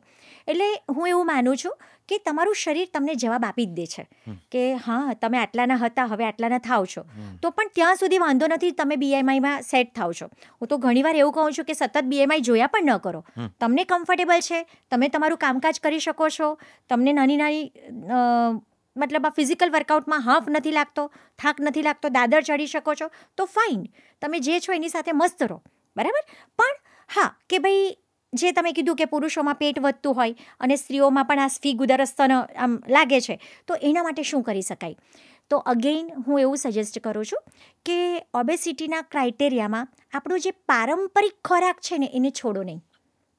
પારંપરિક ખોરાક, દાખલા તરીકે સવારે તમે નાસ્તામાં જે લો છો એને સહેજ હળવું રાખો, ખાખરા, મમરા, પૌવા, ઉપમા તમે લઈ શકો, બરાબર છે. બને ત્યાં સુધી જેમને વજન ઘટાડવું છે એમને એવી સલાહ આપીશ કે સવારના ડાયટમાં ઘઉં ના લો, ભાખરી, બરાબર છે, રોટલી, આલુ પરોઠા એવું હેવી ન લો. બપોરનું જમવાનું આયુર્વેદ એવું કહે છે કે રાજા જેવું હોવું જોઈએ અને સાંજનું જમવાનું ભિખારી જેવું. બપોરે 12 થી 2 પિત્તકાળ છે, તમે જે ખાશો ને એ બધું જ પચી જશે. એટલે હું તો એવું કહું છું કે એવું પણ નહીં કે દાળ ભાત લો તો શાક રોટલી ના લો, શાક રોટલી લો તો દાળ ભાત ના લો. મસ્ત દાળ ભાત શાક રોટલી, અગેઇન હું શબ્દ વાપરું છું, તમારી પરંપરા પ્રમાણે ખાઈ લો. એટલે બપોરના જમવામાં સરસ મજાનો ફૂલ ડાયટ તમે લઈ લો, એના પછી એ બધું પચી જ જવાનું છે. પણ સાંજનું જમવાનું બને ત્યાં સુધી 7, 7:30 પહેલાં પતાવી દો. જો તમારે વજન ઘટાડવું છે તો સાંજના જમવામાં ઘઉં ઓમિટ કરી દો, ઘઉં ના લો. ઇવન તમને એવું છે કે બહુ જ ભૂખ લાગે છે, નથી રહેવાતું, તો તમે જુવારનો રોટલો લઈ શકો. પણ જવ એટલે ઓટ્સ, બરાબર છે, જવના દલિયા બધે જ રેડીમેડ મળે છે. જવના દલિયા, જવનો રોટલો ઇઝ ઓલવેઝ ગુડ. એટલે સાંજના જમવામાં તમે ઢીલી મગની દાળની ખીચડી લઈ શકો, બાફેલા મગની દાળનો સૂપ લઈ શકો, વેજીટેબલ સૂપ લઈ શકો, આવી રીતે તમે જવના દલિયા લઈ શકો, જવનો રોટલો અને સાદું શાક લઈ શકો. તો આ બધા એવા ઓપ્શન્સ છે કે જો સાંજનું જમવાનું તમે હલકું કરી દેશો, 7, 7:30 પહેલાં પતાવી દેશો, અને આ બધાની સાથે કમ્પલસરી વ્યાયામ વિશે હું તમને થોડુંક ડિટેલમાં કહેવા માંગીશ કે આની સાથે જો વ્યાયામ કરો ને, હું શ્યોરિટી આપું કે મહિનામાં તમારું 3 થી 4 કિલો વજન ઘટી જ જાય. આપણે છે ને 1 મહિનામાં 10 કિલો નથી ઘટાડવું, 3 મહિને 10 કિલો ઘટશે ને એ સ્ટેબલ રહેશે, કે આપણે કોઈ મગજમારી વગર. હા, કદાચ તમે આ કરો છો એની સાથે તમને કબજિયાત છે ને, તો કબજિયાત માટે તમે ત્રિફળા લો, તમે એરન બ્રસ્ટ હળે લો, કોઈ જ ઇસ્યુ નથી. એટલે જો આટલી વસ્તુ તમે મેનેજ કરશો ને તો હું એવું માનું છું કે ચોક્કસ આ વસ્તુ થશે જ. હવે વ્યાયામ વિશે મારે થોડુંક ડિટેલમાં કહેવું છે. રોજ દરેક વ્યક્તિએ વ્યાયામ કરવો જોઈએ. વાયુ પ્રકૃતિવાળા વ્યક્તિએ થોડો ઓછો કરવો જોઈએ, પણ કરવો જોઈએ. વ્યાયામની ડેફિનેશનમાં સરસ મજાનું કીધું છે કે ભાઈ ચંક્રમણ, સુશ્રુતાચાર્યએ કીધું છે ચંક્રમણ એટલે ચાલવું. ઓબેસિટીની બેસ્ટ દવા ચંક્રમણ, ડાયાબિટીસની બેસ્ટ દવા ચંક્રમણ, કોલેસ્ટ્રોલની બેસ્ટ દવા ચંક્રમણ. એટલે કોઈ પણ દવા એનું કામ કરશે, તમારી દિનચર્યા એનું કામ કરશે, પણ ચાલવાનું તો તમારા રોજિંદા જીવનમાં હોવું જ જોઈએ. અને એટલો સરસ મજાનો શ્લોક છે કે લાઘવમ કર્મ સામર્થ્યમ દીપ્તોર અગ્નિ મેદસઃ ક્ષય વિભક્ત ઘનગાત્રત્વમ વ્યાયામાદુપજાયતે. હું થોડુંક ક્લિયર કરવા માંગીશ. લાઘવમ, વ્યાયામ કરવાથી શરીરમાં લઘુતા આવે છે. તમે જોજો, એક્ઝેક્ટલી હળવાશ આવે ને, માણસને આમ અંદરથી ઈંચ લોસ ફીલ થાય. વજન કાંટામાં તો પછી દેખાય, ઈંચ લોસ દેખાય. સો લાઘવમ, શરીર લઘુ ફીલ થાય છે. કર્મ સામર્થ્યમ, કોઈ પણ કામ કરવાની તાકાત આવે છે તમારામાં. દીપ્તોર અગ્નિ, તમારી જઠરાગ્નિ પ્રદીપ્ત થાય છે. મેદસઃ ક્ષય, તમારા મેદનો ક્ષય થાય છે. વિભક્ત ઘનગાત્રત્વમ, એટલું સરસ મજાનું કે જે સિક્સ પેક કહેવાય ને, તમારા બધા સ્નાયુ અલગ અલગ થઈને પોતાની આભા બતાવે છે. શરીર સૌષ્ઠવ જેને કહેવાય છે એ એક્ઝેક્ટલી, બને છે. શરીર સૌષ્ઠવ કે જે વ્યાયામ કરીને આપણે મેળવી શકીએ છીએ. વિભક્ત ઘન ગાત્રત્વમ વ્યાયામાદુપજાયતે. વ્યાયામથી આ વસ્તુ થાય છે. એટલે કેટલી અદ્ભુત વાત કે ખાલી તમે આટલું જ કરો તો બધું જ મેનેજ થઈ જશે. બીજું કંઈ કરવાની જ જરૂર નથી. અને વ્યાયામ વિશે આખો અધ્યાય લખાયો છે કે વ્યાયામ ક્યારે થયો કહેવાય કમ્પ્લીટ, કે હા ભાઈ આટલો જ વ્યાયામ કરવો. એટલે અત્યારે શું છે, જીમમાં પેલું કૂતરાને ચાબુક મારે ને એવી રીતે ફટકારવામાં, કરો હજી કરો હજી કરો, એમાં હાર્ટ એટેક આવી જાય છે લોકોને. બરાબર. એટલે સરસ મજાનું ડેફિનેશન છે કે તમારું મોઢું સુકાય, હાંફ ચડે, કપાળમાં અને બગલમાં તમને પરસેવો આવે, એને બલાર્ધ વ્યાયામ કહેવાય. તમારા શરીરની તાકાત હોય ને એનાથી અડધો જ વ્યાયામ કરવો. આનાથી વધારે વ્યાયામની જરૂર નથી. અચ્છા. સો હું એવું માનું છું કે વ્યાયામને આ ડેફિનેશનમાં આપણે એક્સેપ્ટ કરી લઈએ અને જો રોજિંદા જીવનમાં કરવાનું ચાલુ રાખીએ. જી. હું તો ખાલી એવું કહું છું, ખાલી તમે ફાસ્ટ વોકિંગ કરો, ખાલી નથી સમય તો 10 મિનિટ દોડા કૂદી લો, ખાલી સાયકલ ચલાવી લો 20-25 મિનિટ, બસ ઇનફ છે. 1-1, 1.5 કલાક વ્યાયામ કરવો જરૂરી નથી, પણ આટલી વસ્તુને તમારે જીવનમાં વણી લેવી પડે. તો કેટલું ચાલવું જોઈએ? આજે ચાલવાની વાત નીકળી તો અડધો કલાક, કલાક, 15 મિનિટ, એનો કોઈ નીતિ નિયમ ખરો? હા, એટલે અગેઇન આમાં હું તમને એ જ જવાબ આપીશ કે તમારું બલાર્ધ, તમને આવી રીતે પસીનો થાય, હાંફ ચડે છે, મોઢું સુકાય છે, એટલે બસ આટલું ઇનફ છે. પર્સન ટુ પર્સન વેરી થાય. હું તમને એમાં મિનિટ ન કહી શકું કે 30 મિનિટ કે 1 કલાક. બરાબર. તમને કદાચ 30 મિનિટમાં આવું થાય છે, મને 1 કલાકે થાય છે, તો મારે એટલું ચાલવું જોઈએ. બરાબર છે. તો આ રીતે કદાચ જીવનશૈલીને થોડી બદલવાથી અને થોડા વધારે કોન્શિયસ થઈને જોવાથી ઓબેસિટીને કદાચ આપણે મેનેજ કરી શકીએ છીએ. કેટલાક એવી પદ્ધતિ છે કે ઓબેસિટી થાય એટલે સૌથી પહેલાં તમે કીધું એ પ્રમાણે લોકો જીમમાં જવાનું સૌથી પહેલું વિચારે છે. તો આયુર્વેદને ક્યારે કન્સલ્ટ કરવું, આયુર્વેદજ્ઞને ક્યારે મળવું, કે જેને એમ થાય કે હવે મારામાં શરીર જરાક વધઘટ થઈ છે તો let me just consult somebody who is an expert of Ayurveda. એવું કોઈ ખરું કે જેમાં આયુર્વેદને સૌથી પહેલું કન્સલ્ટ થઈ શકે? એકચ્યુઅલી છે ને નૈશાદ, કોઈ આયુર્વેદમાં પહેલું આવતું જ નથી. બધું જ પતી જાય, જીમ થઈ જાય છે, ડાયટ ચાર્ટ બહુ બધા લેવાઈ જાય છે, ડાયટિશિયનો ઘણા બધા બદલી રહે છે, પછી આવીને પાછું એવું કહે કે અમારે દવા બવા નથી લેવી, સીધું પંચકર્મ કરી નાખો ને. એટલે કદાચ આમ ઓછા સમયમાં જલ્દી રિઝલ્ટ જોઈએ છે.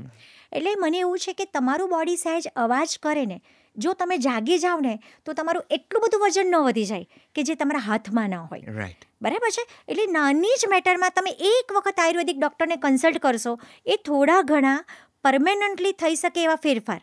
મેં અત્યારે તમને જે શેર કર્યા ને એ ફેરફાર એવા છે કે હંમેશા કરી શકાય. સાંજનું જમવાનું તો હંમેશા આપણે હલકું રાખી જ શકીએ. બપોરે તો મેં તમને લાડુ ખાવાની હા પાડી છે.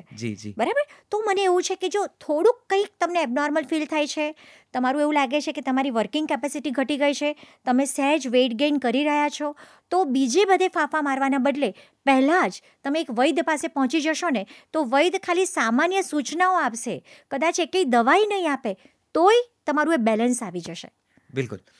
જેવી રીતે ઓબેસિટીની આ વાત કરીને આ પ્રશ્ન છે, એવો જ હવે હું બીજા રોગ તરફ જાઉં, અને એમાં પણ આ જ પ્રશ્ન મુખ્ય છે, ડાયાબિટીસ, મધુપ્રમેહ.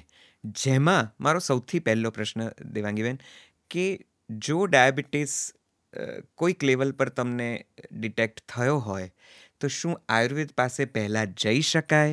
શું આયુર્વેદમાં એવા ઉપાયો છે જે ડાયાબિટીસને ઉગતો ડામી શકે, અથવા તો થયો હોય તો કંટ્રોલ કરી શકે? કારણ કે એલોપેથી પાસે તો રોજની દવા છે જેને લેવી જ પડે ને ઇન્સ્યુલિન્સના ઇન્જેક્શન સુધીની વાત હોય છે, અને પછી ઘણા બધા પેરેલલી સમાંતરે આયુર્વેદની પણ કેટલીક દવાઓ કરતા હોય છે ને એ રીતે આંકડો કાબૂમાં રાખતા હોય છે. ડાયાબિટીસની વાત કરીએ. પહેલો પ્રશ્ન, શું ડાયાબિટીસ ડિટેક્ટ થાય તો સીધા આયુર્વેદજ્ઞને મળી શકાય? આયુર્વેદ ડાયાબિટીસને કંટ્રોલ કરી શકે? એકચ્યુઅલી આપણે કોઈ પણ ધારો કે ટીવી ખરીદવા ગયા છીએ, સેમસંગમાં જઈએ કે વિડીયોકોનમાં જઈએ, કોઈ પણ કંપની આપણે સિલેક્ટ કરી છે, હા ને, તો દરેક કંપનીવાળો પોતાની જ જે ઇન્સ્ટ્રુમેન્ટ છે એના વખાણ કરવાનો છે, અને બીજી કંપનીનું કહેશે કે આમાં તો આવું છે, અમારું સારું, તમે બેન અમારું લઈ લો ને. હા ને, સીધી વાત છે. હવે હું એક આયુર્વેદિક ડૉક્ટર છું અને તમે મને પૂછો છો પણ ફાઇન, હું થોડુંક ડિટેલમાં તમને જણાવવા ઈચ્છીશ કે આયુર્વેદ એક એવું વિજ્ઞાન છે કે એમાં ડાયાબિટીસ રિવર્સ થઈ શકે એમ છે. આખી સરસ મજાની પેથોફિઝિયોલોજીની ડિટેલમાં હું વાતો કરવા ઈચ્છીશ. એલોપેથી સાયન્સમાં એવું હોય કે ડાયાબિટીસ આવ્યું છે એટલે એક જ ગોળી તમે લેશો ને એટલે તરત જ કંટ્રોલમાં આવી જશે. પણ એક આખી ઇન્સ્યુલિન રેઝિસ્ટન્સની થેરાપી છે, હું એના વિશે આગળ કહું છું. એટલે એમાં એક જ ગોળીથી શરૂઆત થાય, થોડા સમય પછી બોડી રિએક્ટ કરે છે, પછી 2 થાય, 3 થાય, અમુક વર્ષો પછી એવું થાય કે હવે એક પણ દવા સપોર્ટ નથી કરતી, તો 10 વર્ષે કે 15 વર્ષે ડૉક્ટર કે હવે તમારે ઇન્સ્યુલિન લેવું પડશે.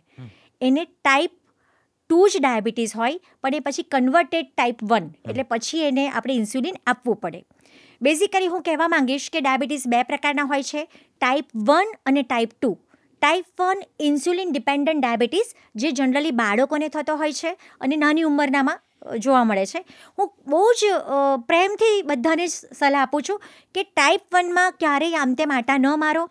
તમારે જો એનું ડાયગ્નોસિસ થાય ને તો ઇન્સ્યુલિન શરૂ કરી જ દેવું જોઈએ, કારણ કે તમારા બોડીને એની જરૂરિયાત છે.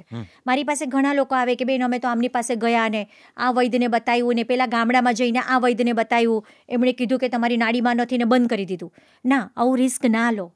બરાબર છે, સમયે સમયે તમે જોયા કરો કે તમારું ઇન્સ્યુલિન બરાબર છે, બાળકનું સુગર બરાબર મેન્ટેન રહે છે. એટલે ટાઈપ 1માં હું ના પાડું છું, તમારા ડૉક્ટરની સલાહ પ્રમાણે આગળ વધો અને એ પ્રમાણે ઇન્સ્યુલિનના યુનિટ સેટ કરો.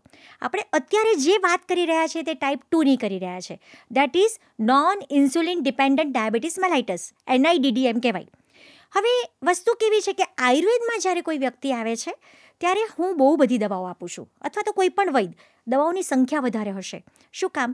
કે બધી પ્યોર હર્બ્સ છે, મામેજો ને કારેલા ને જાંબુ ને ગળો ને હળદર ને વગેરે વગેરે. ઓકે, હવે આ બધી દવાઓ તમારા બોડી વેઇટના પ્રપોર્શનમાં જવી જોઈએ, એટલે એની સંખ્યા થોડી વધી જશે. એટલે શરૂઆતમાં માણસને કંટાળો આવે કે સાલું પહેલાંમાં તો એક જ ગોળીથી પતે છે, તમે તો સવાર સાંજ 6, 7 ગોળી આપી છે અને સાથે પરેજી આપી છે. એટલે હું એવું કહું કે જો બેન, મારી આટલી બધી દવાઓ છે પણ એ ભવિષ્યમાં 0 થઈ શકે એમ છે. પહેલાંમાં એક જ દવા છે જે ભવિષ્યમાં તમે એવું થઈ શકે કે તમારે ઇન્સ્યુલિન પર કન્વર્ટ થવું પડે. હવે આના માટેની ઇન્સ્યુલિન રેઝિસ્ટન્ટની થેરાપી અથવા તો થિયરી હું તમને શેર કરવા ઈચ્છું છું. મને બધાને જ કન્વે કરવાનું મન થશે કે એક વખત બહુ જ પ્રાઇમરી લેવલે સમજી લો કે તમારા શરીરમાં શું થાય છે. બેઝિકલી આપણને મનમાં એવું છે કે સુગર લોહીમાં વધી જાય છે અને ઇન્સ્યુલિન ઘટે છે, એટલે આપણે કંઈક એવી દવાઓ લેવી જોઈએ કે જેનાથી ઇન્સ્યુલિન વધી જાય. તકલીફ એવી છે કે સુગર લોહીમાં વધે છે, પણ ઇન્સ્યુલિન એ ખરેખર શરીરમાં શું કામ કરે છે? લોહીમાં જ્યારે સુગર વધે છે તો એ સુગરમાંથી સીધું જ આપણા શરીરને તાકાત કે ગ્લુકોઝ નથી મળતું. ઓકે, એટલે કલ્પના કરો કે એક રૂમ છે જેમાં બ્લડ છે અને આ બાજુ એક રૂમ છે કે જેને સેલ તરીકે આપણે ઓળખીએ છીએ. ઇન્સ્યુલિન શું કામ કરે છે કે બ્લડમાં વધેલા સુગરને લે છે અને એને સેલમાં નાખે છે, એને અહીંયાથી અહીંયા આપવાનું કામ કરે છે. ઓકે, એટલે હવે સેલને આપે છે ને પછી સેલ એને સુગરમાંથી ગ્લુકોઝમાં કન્વર્ટ કરીને એનર્જી એમાંથી બનાવે છે. આપણો ડાયટમાં કાર્બોહાઈડ્રેટ, ફેટ, પ્રોટીન જે પણ કંઈ હોય એમાં મેક્સિમમ સુગર કાર્બોહાઈડ્રેટમાં હોય છે. બધામાંથી થોડું થોડું બને છે પણ મેક્સિમમ સુગર કાર્બોહાઈડ્રેટમાં હોય છે. હવે માની લો કે આપણે સુગર ઇન્ટેકમાં વધારે લીધું, ઓકે, એટલે બ્લડમાં વધી ગયું, એટલે પેલું ઇન્સ્યુલિન શું કરે છે કે ત્યાંથી લઈ અને સેલને આપી દે છે. આપણે વધારે ખાધું એટલે ઇન્સ્યુલિન વધારે આપવું પડશે, એટલે ઇન્સ્યુલિન વધારે ભેગું કરે છે અને સેલને આપવા જાય છે. સેલ પોતાનો દરવાજો બંધ કરી દે છે કે ભાઈ મારી પાસે ઇનફ છે, મને નથી જોઈતું, તું રહેવા દે. એટલે પછી પેલું ઇન્સ્યુલિન કન્ફ્યુઝ થઈ જાય છે કે આ તો હવે લેતું નથી, મારાથી તો દરવાજો ખુલતો નથી, તો નાઉ વોટ શુડ આઈ ડુ? એટલે જ્યારે એલોપેથી એવી પહેલી આપણે ટેબ્લેટ લઈએ છીએ ને એટલે પેલું ઇન્સ્યુલિન પેન્ક્રિયાસને દબાવે છે અને વધારે ઇન્સ્યુલિન મેળવે છે અને એ બધા જ ઇન્સ્યુલિનના સૈનિકો પેલો દરવાજો એક સાથે તોડી દે છે, એટલે બધી પાછું સેલમાં નાખી દે છે. ઓકે, હવે ધીમે ધીમે પેલું સેલ કહે છે કે આટલી જે સેના છે ને એનાથી હવે અમે લડી લેશું, પાછો દરવાજો બંધ કરી દીધો, એટલે આ બાજુ પેલી ગોળીની માત્રા વધી. ઓકે, એટલે એક લેવલે ગોળીઓ આપી આપીને આપણે ઇન્સ્યુલિનનું સિક્રેશન વધારીએ છીએ. એ ઇન્સ્યુલિન બધું સેલમાં નાખ કરે છે. સેલ બિચારું ક્યાં જાય? એ બધું જ અંદર લઈ લે છે, પછી હવે એને તો શક્તિ જોઈતી નથી, એને તો જોઈએ એટલે તો મળી જ જાય છે. એટલે અલગ અલગ રીતે રિએક્ટ થાય છે. એમાંથી પછી ઓબેસિટી થાય છે, એમાંથી પછી ફ્લુઇડ રિટેન્શન થાય છે, જેના લીધે કિડની ડેમેજ થાય છે, એના લીધે પછી લીવર પર પણ પ્રોબ્લેમ આવે છે, એના લીધે પછી શરીરમાં કોલેસ્ટ્રોલ વધે છે, જેથી લોહી પતલું કરવાની જરૂર પડે છે. એટલે બેઝિકલી આવી દવાઓ લોંગ ટર્મ લેવામાં આવે ત્યારે શરીરમાં બીજી જગ્યાએ એના રિએક્શન શરૂ થાય છે, કોમ્પ્લિકેશન્સ થવા માંડે. એક્ઝેક્ટલી. અને ઇન્સ્યુલિન રેઝિસ્ટન્ટ થેરાપી થિયરી, બરાબર છે, અને ઇન્સ્યુલિન રેઝિસ્ટન્ટ થિયરી તરીકે ઓળખવામાં આવે છે. સામાન્ય રીતે તમે ઓબ્ઝર્વ કર્યું હશે કે એન્ટીબાયોટિક રેઝિસ્ટન્સ, તમે શરદી ખાંસી થાય ને એક એન્ટીબાયોટિક લો એટલે શું થાય કે એનાથી મટી જાય, એનાથી 100માંથી 98% બેક્ટેરિયા મળી જાય. પેલા 2-3 હોય ને એ પછી પાછા સ્ટ્રોંગ રહે અને બીજાને જનરેટ કરે. ત્રીજી ચોથી વાર એવું બને કે એ જ એન્ટીબાયોટિક હવે અસર નથી કરતી, હવે એનાથી હાયર એન્ટીબાયોટિક લેવી પડે. તો એવું જ કંઈક ઇન્સ્યુલિન રેઝિસ્ટન્સ થિયરીમાં થાય છે. બરાબર છે. સો મને એવું છે કે દરેક વ્યક્તિએ આ છે ને ફંડામેન્ટલ ટ્રુથ છે એને જાણવું જોઈએ, એને સમજવું જોઈએ. અને એ પ્રમાણે જો થોડું ઘણું સુગર છે તો બને ત્યાં સુધી તમે નેચરલ વેમાં જ એને સારો કરવાનો પ્રયત્ન કરો. સીધું શરીરમાં આર્ટિફિશિયલ વસ્તુ નાખીને એને દબાવવાનો પ્રયત્ન ન કરો. તો નેચરલી એને કંટ્રોલ કરવા માટે શું કરવું જોઈએ અને કઈ રીતે એ વ્યવસ્થાને થોડી વધારે જાળવી શકાય? આચાર્યોએ શાસ્ત્રમાં દરેક રોગની એક બેસ્ટ દવા લખી છે કે ભાઈ આના માટે આ લેવું, આના માટે આ લેવું. એક દવા તો કમ્પલસરી કે આની આ બેસ્ટ દવા છે. ડાયાબિટીસને પ્રમેહ કહેવામાં આવ્યું છે, અને પ્રમેહેશુ શ્રેષ્ઠ ધાત્રી નિશા. ધાત્રી એટલે આમળા અને નિશા એટલે હળદર. જે માણસને પ્રી ડાયાબિટીક કેટેગરીમાં આવે છે, બરાબર, આપણે એનું વિશ્લેષણ પાછું સમજીએ છીએ કે જે માણસને પ્રી ડાયાબિટીક છે, હજી ડાયાબિટીસ થવાની શરૂઆત છે, જેની ફેમિલી હિસ્ટ્રી છે, પોતાને થવાની શક્યતા છે, અને ઇવન જેને થઈ ગયો છે, એવા લોકોએ સવારે ખાલી પેટે અને રાત્રે સૂતી વખતે 1 ચમચી હળદર આમળાનું ચૂરણ ચોક્કસ લેવું જોઈએ. પ્રમેહેશુ શ્રેષ્ઠ ધાત્રી નિશા. બીજી બધી દવાઓ તો છે પણ એમાં શ્રેષ્ઠ એકમાત્ર જે લેવા જેવી ઔષધ છે એને નિશા અમલકી અથવા તો ધાત્રી નિશા તરીકે ઓળખવામાં આવે છે. એટલે રૂટીનમાં તમે ધાત્રી નિશાને ઇન્વોલ્વ કરી દો. અગેઇન આયુર્વેદમાં છે ને એવું કીધું છે કે અસાધ્ય પ્રમેહી હોય ને તો ગાયને તમે જવ ખવડાવો, એના છાણમાં જે જવ નીકળે એના લોટની રોટલી ખવડાવો ને તો ગમે તેવો પ્રમેહ હોય તે સારો થઈ જાય. એ બધું આપણે નથી કરવું, પણ કમસે કમ રોજિંદા જીવનમાં જવ તો વાપરી જ શકીએ. એટલે જવના દલિયા, જવના રોટલા એનો ઉપયોગ જો વધારે કરશો તો પણ સુગર મેનેજ થઈ જશે. ચંક્રમણ, જે મેં આગળ ડિટેલમાં કીધું કે ડાયાબિટીસના રોગીઓ માટે 50% દવા એ ચંક્રમણ છે કે કમ્પલસરી ચાલવા જાઓ. ડાયાબિટીસના બેઝિક કારણોમાં સરસ મજાનો શ્લોક છે, આસ્યા સુખમ સ્વપ્ન સુખમ દધીની ગ્રામ્યોદ કાનુપમાંસ રસાહા પયાંશી નવાન્ન પાનમ ગુડવે કૃતમ ચ પ્રમેહ હેતુ કફકૃચ્છ કરવમ સર્વમ. સો એક તમને ડિટેલમાં કહું, આસ્યા સુખ બેઠાડું જીવન, સેડેન્ટરી લાઈફસ્ટાઈલ.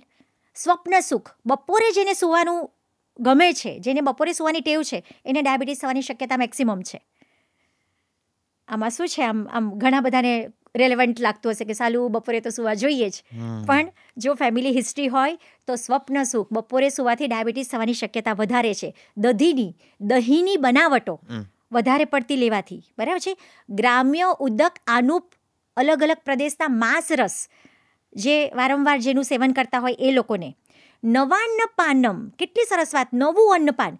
તમે જોજો ચોખાની સિઝન આવે ને તો આપણે જૂના ચોખા વાપરીએ, નવા ભરીને રાખીએ, એ થોડા સમય પછી જૂના થાય ને પછી જ વાપરીએ.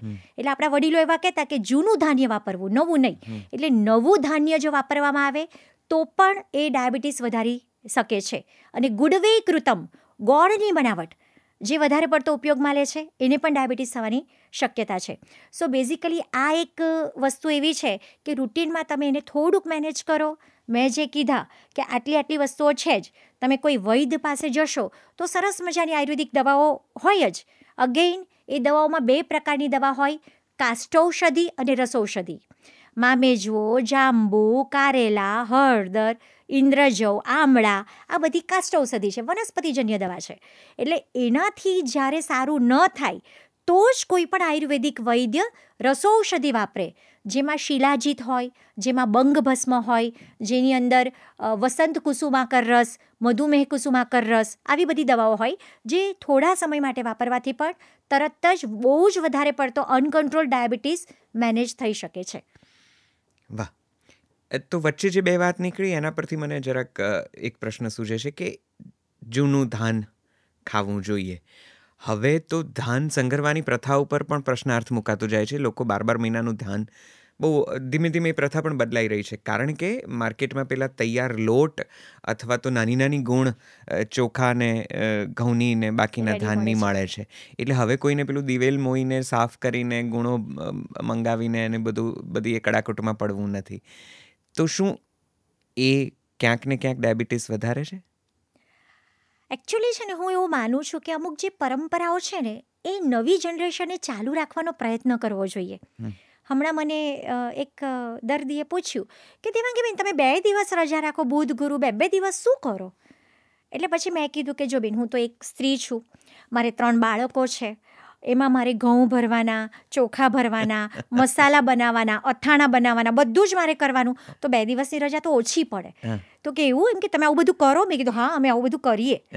તો મને એવું છે કે જે એક છે ને કે સિઝનમાં ઘઉં આવે એને દિવેલ દઈને મોઈને ભરી લેવાના હોય, એ બેસ્ટ જ હોય. પછી તમે તૈયાર લોટ લાવો તો એમાં થોડુંક તમે સ્વાસ્થ્ય સાથે કોમ્પ્રોમાઇઝ કરો જ છો. સિઝનના ચોખા આખા વર્ષ માટે ભરી જ લેવાના હોય. એટલે હું એવું માનું છું કે કદાચ તમારે જોબમાં એકાદ દિવસ રજા પાડવી પડે ને, પણ 12 માસનું અનાજ તો ક્યારેક જ ભરવાનું હોય, હંમેશા વીકલી નથી ભરવાનું હોતું. હા ને, 3-4 મહિને એકવાર એને મેનેજ કરવાનું હોય છે. એટલે થોડુંક જોબ પ્રોફાઇલમાં કોમ્પ્રોમાઇઝ કરીને પણ આપણા ફેમિલીનું સ્વાસ્થ્ય સચવાયેલું રહે, એના માટે પણ આ વસ્તુને ચોક્કસ આપણે પ્રાયોરિટી આપવી જોઈએ. અને બીજો પ્રશ્ન મને જે થાય છે એ ગોળ વિશે છે.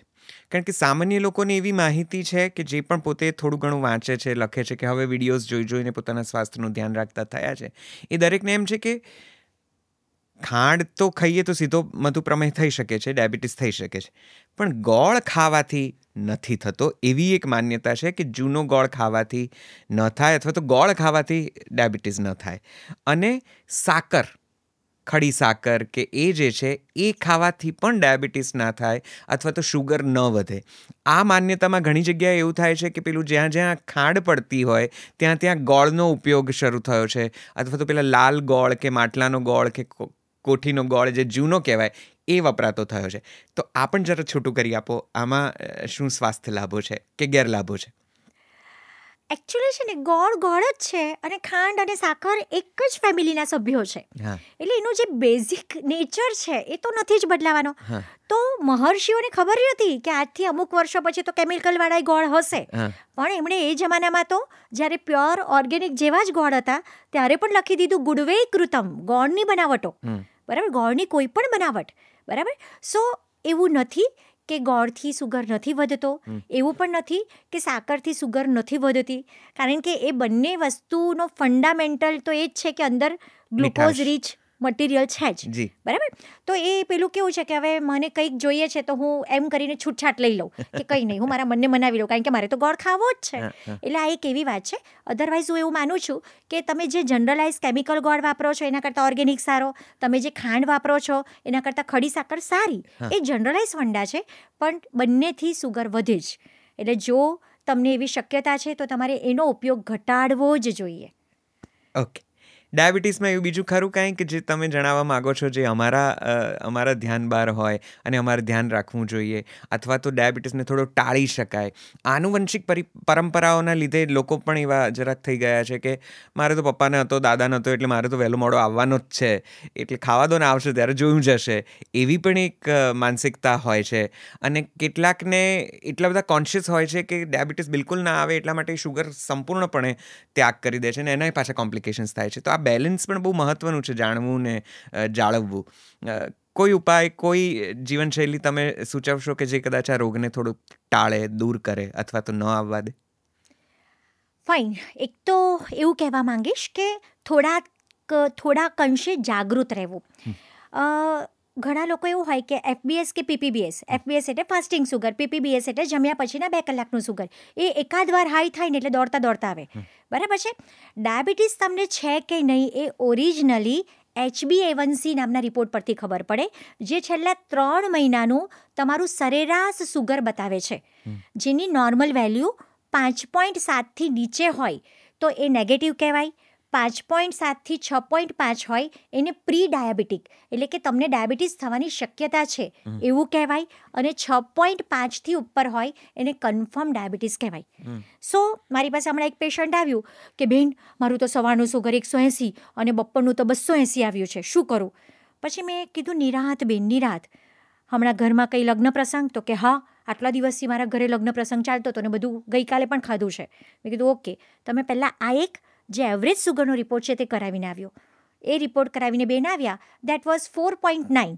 મેં કીધું બેન, તમને દૂર દૂર સુધી સુગર નથી, નિરાંત રાખો, જીવો, બરાબર છે, પેનિક ન થઈ જાઓ. એટલે મેં એમને સમજાવ્યું કે એવરેજ સુગર કોઈ પણ વ્યક્તિ માટે મહત્વનું હોવું જોઈએ.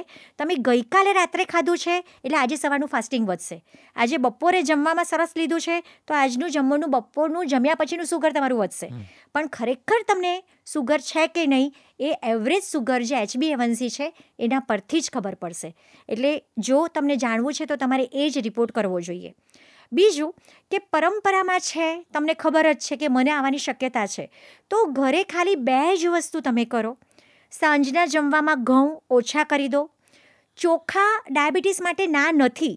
બધાને એવું હોય કે ડાયાબિટીસ આવે ને એટલે ચોખા કે બંધ કરી દો, ભાત નથી ખાવાના. ના, તમે જુઓ સાઉથવાળા આટલો ભાત ખાય અને કોઈને સુગર નથી હોતા. નિયમ એવો છે કે ભાત છૂટ્ટો મૂકો, કુકરમાં ન બનાવો, અને એ ચડી જાય પછી ઉપરનું પાણી નિતારી લો, ઓસામણ કાઢી.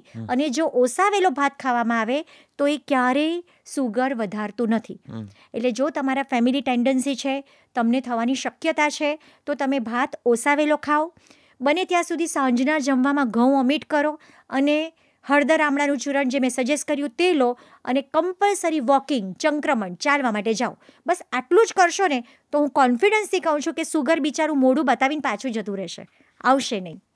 પરફેક્ટ. મને લાગે છે કે આ સંવાદમાં ઓબેસિટી વિશે આટલી માહિતી તો ઘણી થઈ ગઈ, અને જો લોકો આટલું પણ ફોલો કરશે તો એ ઓબેસિટી, ડાયાબિટીસ બંને જે ઘર કરી લેતા રોગો છે એનામાં ઘણું તેમને ઉપયોગી થઈ પડશે. એક ડાયાબિટીસની સમાંતરે એક બીજો રોગ પણ છે જે પણ કદાચ રૂટીનમાં છે અને એની પણ રોજની દવા લેવી પડે છે. એ છે રક્તચાપ અથવા તો હાઇપરટેન્શન જેને કહીએ. રક્તચાપ એટલે તો આમ તો લોહીનું દબાણ, પણ હાઇપરટેન્શન જે વધારે પડતું લોહીનું દબાણ છે એ પણ એક બહુ મોટો વ્યાધિ હવે થઈ પડ્યો છે. અને મોટાભાગના અમુક ઉંમર પછીના રોગોમાં જ્યારે પણ કંઈ રિપોર્ટ કરાવીએ એટલે બ્લડ પ્રેશર વધુ આવે અને તમારે અમુક પ્રકારની દવાઓ રોજ લેવી જ પડે એવું થતું હોય છે. આ રોગનું કોઈ નિષ્મૂલન શક્ય ખરું? આ રોગ એકવાર આવે પછી ન જ જાય, અને આ રોગ ન આવે, હાઇપરટેન્શન સુધી ન પહોંચાય, એના શું ઉપાયો? નૈશદભાઈ, એકચ્યુઅલી છે ને હું એવું માનું છું કે બીપી એ કોઈ રોગ નથી, એ એક સિમ્ટમ છે. આયુર્વેદમાં છે ને ડાયાબિટીસનો આખો અધ્યાય છે, બરાબર, સ્થૌલ્ય રોગ છે, બરાબર, એનું આખું ડિસ્ક્રિપ્શન છે. પણ સ્પેસિફિક બીપીનો ક્યાંય ઉલ્લેખ નથી, બરાબર, કે ભાઈ એનો અધ્યાય હોય, ઋષિમુનિઓ એના વિશે શ્લોક અથવા તો મતલબ આ ડિસ્ક્રિપ્ટિવ સરસ મજાનું વર્ણન કર્યું હોય એવું નથી. બીપી એ છે ને કોઈક એક તકલીફનું સિમ્ટમ છે. એટલે જ્યારે તમારા શરીરમાં બીપી આવે છે ને ત્યારે અમુક વસ્તુ તમારે જોઈ લેવી જોઈએ. દાખલા તરીકે તમારું કોલેસ્ટ્રોલ લેવલ કે તમારું હૃદય બરાબર છે, એક વખત એ જોઈ લો. તમારી કિડની બરાબર છે. હૃદયના અથવા તો કોલેસ્ટ્રોલના લીધે પણ બીપી આવે અને કિડનીના લીધે પણ બીપી આવે. કિડની તમારી પ્રોપર વર્ક નથી કરતી તો એના લીધે પણ તમારું બ્લડ પ્રેશર વધી જાય. ત્રીજું, તમારું સ્ટ્રેસ લેવલ, ઇન્ટરનલ એન્ઝાયટી, ઊંઘ નથી આવતી, સતત મગજ ચાલ્યા કરે છે, એના લીધે પણ તમારું બીપી આવે. બીપી એટલે શું? રક્તવાહિનીમાં હૃદય પમ્પિંગ કરીને બ્લડ ફ્લો પહોંચાડે છે, બરાબર છે.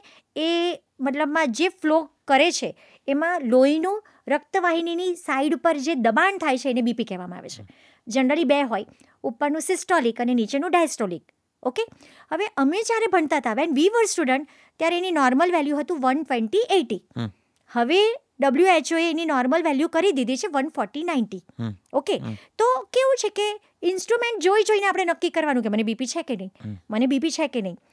હું એવું માનું છું કે અમુક પ્રકૃતિના લોકો જેવા હોય કે જેનું બીજા કરતાં સહેજ બીપી વધારે રહેતું હોય. એઝ ફોર એક્ઝામ્પલ, અગેઇન હું તમને ગયા પોડકાસ્ટનું યાદ કરાવીશ કે પિત્ત પ્રકૃતિવાળા વ્યક્તિઓ મારફાડ હોય, આમ બેઠા હોય તો એ મગજમાં ચાલતું જોઈએ અને મળવાનું છે અને ફોન કરવાનો છે, પેલાએ પેલું કામ બરાબર કર્યું હશે કે નહીં. તો યાર એ લોકોને બહુ બધું કરવું છે. તો નોર્મલી એમનું સહેજ વધારે બીપી આવે તો એને આપણે બીપી માની લેવાની જરૂર નથી. બરાબર છે. હવે કફવાળા જે વ્યક્તિ છે ને એનું કોલેસ્ટ્રોલ વધવાથી બીપી આવવાની શક્યતા છે, એ ઓબેઝ છે, વજન વધારે છે. તો બેઝિકલી બીપી જ્યારે પણ આવે છે ને તો સૌથી પહેલાં કોઈ પણ ડૉક્ટર કે વૈદ્ય એનું કારણ જોવું જોઈએ. સીધી બીપીની દવા તમે ચાલુ ન કરી દો.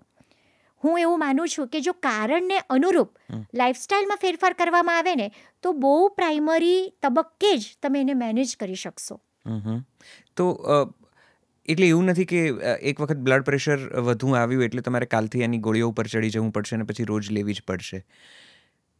પણ જે લોકો કદાચ આવી નિયમિત ગોળીઓના આધીન થઈ ચૂક્યા છે એમને કોઈ ઉપાય ખરો કે જે ગોળીઓથી છુટકારો મળે અથવા તો ઓછી થાય?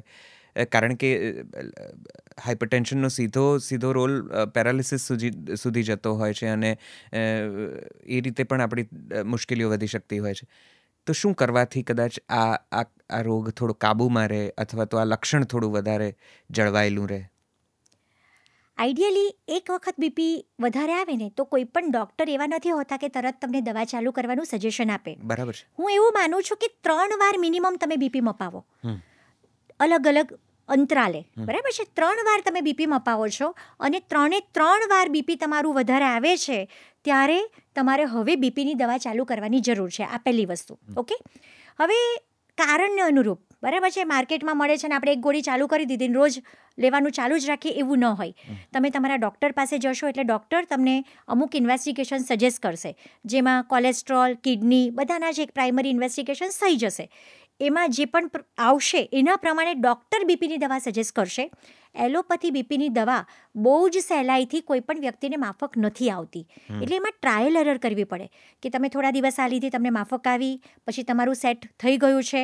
ઘણીવાર ડૉક્ટરો વારે બીપીની દવા બદલે છે અને પછી એને સ્ટેબલ કરે છે. ઓકે, સો આ એક ફંડા છે. હવે બીપીની દવા તમારી ચાલુ જ છે, એની સાથે તમારું મેન્ટેન જ છે અને તમને એવી ઈચ્છા થાય છે કે આપણે આયુર્વેદથી એક ટ્રાય કરીએ, તો રાતોરાત બીપીની દવા બંધ ન થઈ શકે. મારી પાસે હમણાં એક વ્યક્તિ આવ્યા, બરાબર છે, તો એમને આવીને મને સીધું કીધું કે બેન મેં તો 15 દિવસથી બંધ કરી દીધી છે, તમારી અપોઇન્ટમેન્ટ લીધી હતી ને એટલે એમ થયું કે દેવાંગીબેન જોઈ લેશે. મેં કીધું ભાઈ તમે 10 વર્ષથી એ દવા લો છો, કદાચ એ દવા બંધ કરવી છે ને તો આઈ વિલ ટેક 10 months, મને 10 મહિના જોશે. રાતોરાત તમે એવી રીતે બીપીની દવા બંધ ના કરી શકો અને એમાં પણ હું ટ્રાયલ એરર કરીશ. તમારી બોડી મારી દવા એક્સેપ્ટ કરે છે કે નહીં મારે જોવું પડશે, તો ધીમેથી તમે સ્વિચ ઓવર કરી શકો. પણ એવું શક્ય નથી કે આજે મને મન થયું, આજે પેલીની બદલે આ લઈ લીધી અને હવે હું ઓકે, હવે મને વાંધો નથી. સો આ વસ્તુ ક્યારેક ઇમરજન્સી ક્રિએટ કરી શકે.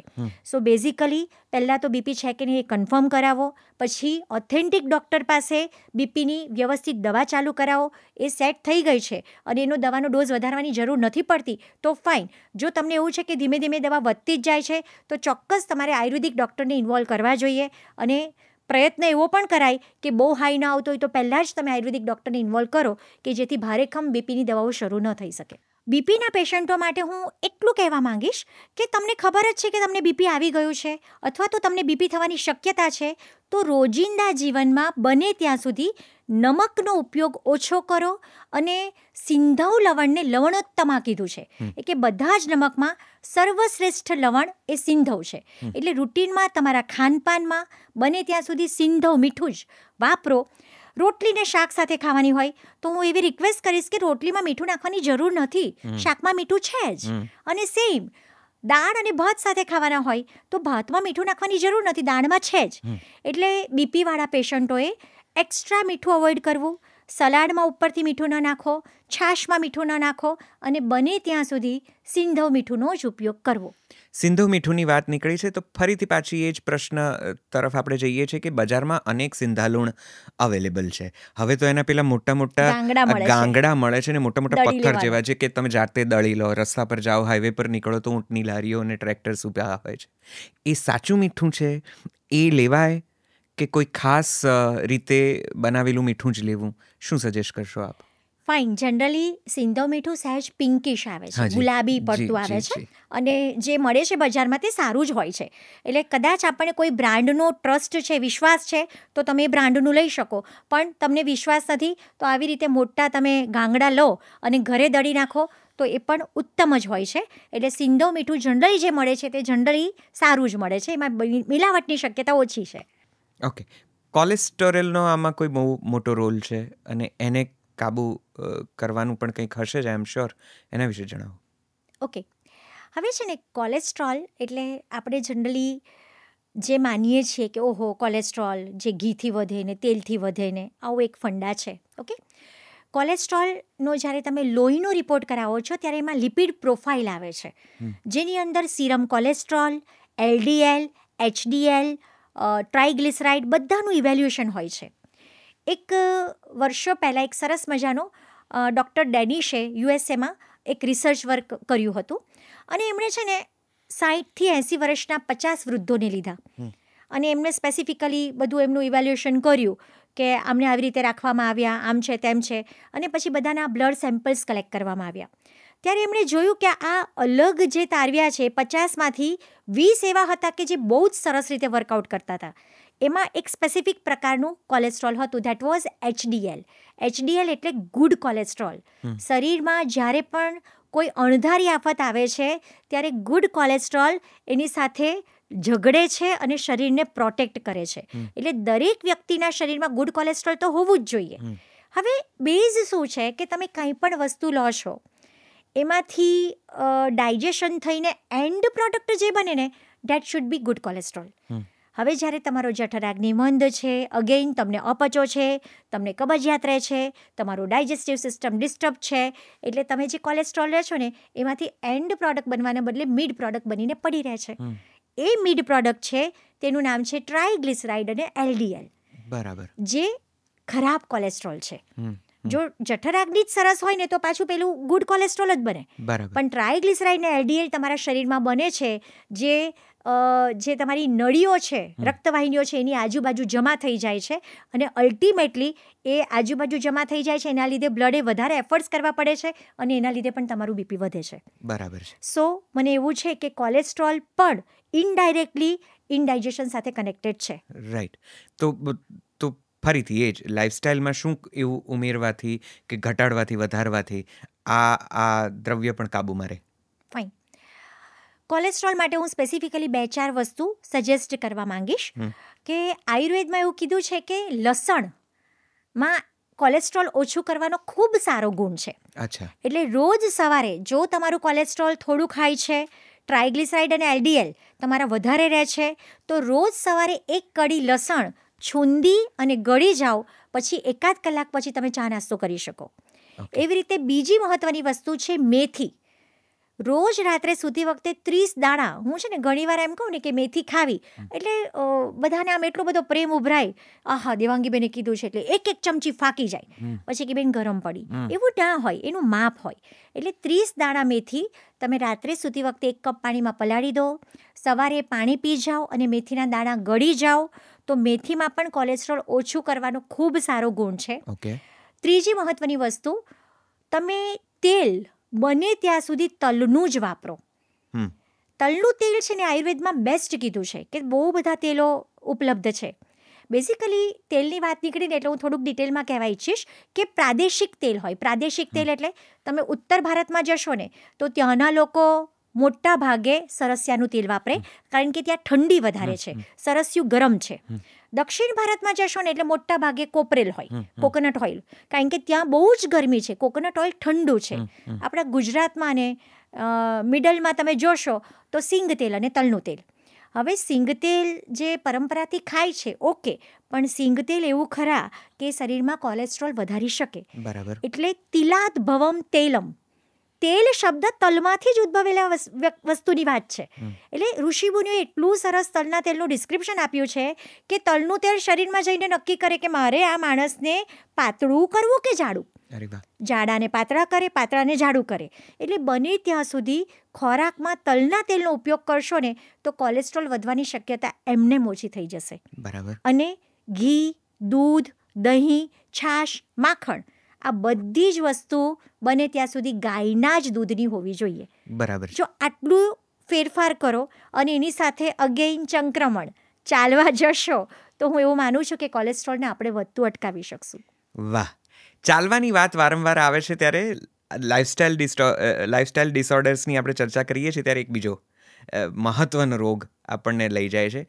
ચાલવું હવે અઘરું એટલા માટે થઈ ગયું છે કેટલાક માટે કારણ કે એમને ક્યાંક ને ક્યાંક ઘૂંટણના દુખાવા છે કે પછી ઘૂંટણનો વા જેને કહેવાય છે કે શરીરના સાંધાઓમાં જકડાઈ ગયેલી એક પ્રકારની પ્રકૃતિ છે કે જે એમને ચાલવા કે સંક્રમણ સુધી લઈ જતા બહુ જ તકલીફ કરે છે. મને સમજાય છે ત્યાં સુધી લાઇફસ્ટાઇલમાં જે પ્રકારની ફેરફાર અને બધી પદ્ધતિઓ નવી ઉમેરાય છે એમાં આ વાનો પણ બહુ મોટો રોગ સામેલ થતો જાય છે. પહેલાં જે આટલું બધું નહોતું એ હવે બહુ વિઝિબલી દરેકના ઘરોમાં, દરેક વડીલોમાં અને હવે તો યંગસ્ટર્સમાં પણ જોવા મળે છે કે ક્યાંક ને ક્યાંક એમના રૂમેટોઇડ આર્થરાઇટિસ ક્યારેક ડિટેક્ટ થાય કે સામાન્ય આર્થરાઇટિસ એમને આવી જતો હોય. બહુ નાની ઉંમરે ઘૂંટણ ને શરીરના બીજા સાંધાઓ થોડુંક જવાબ આપી જતા હોય.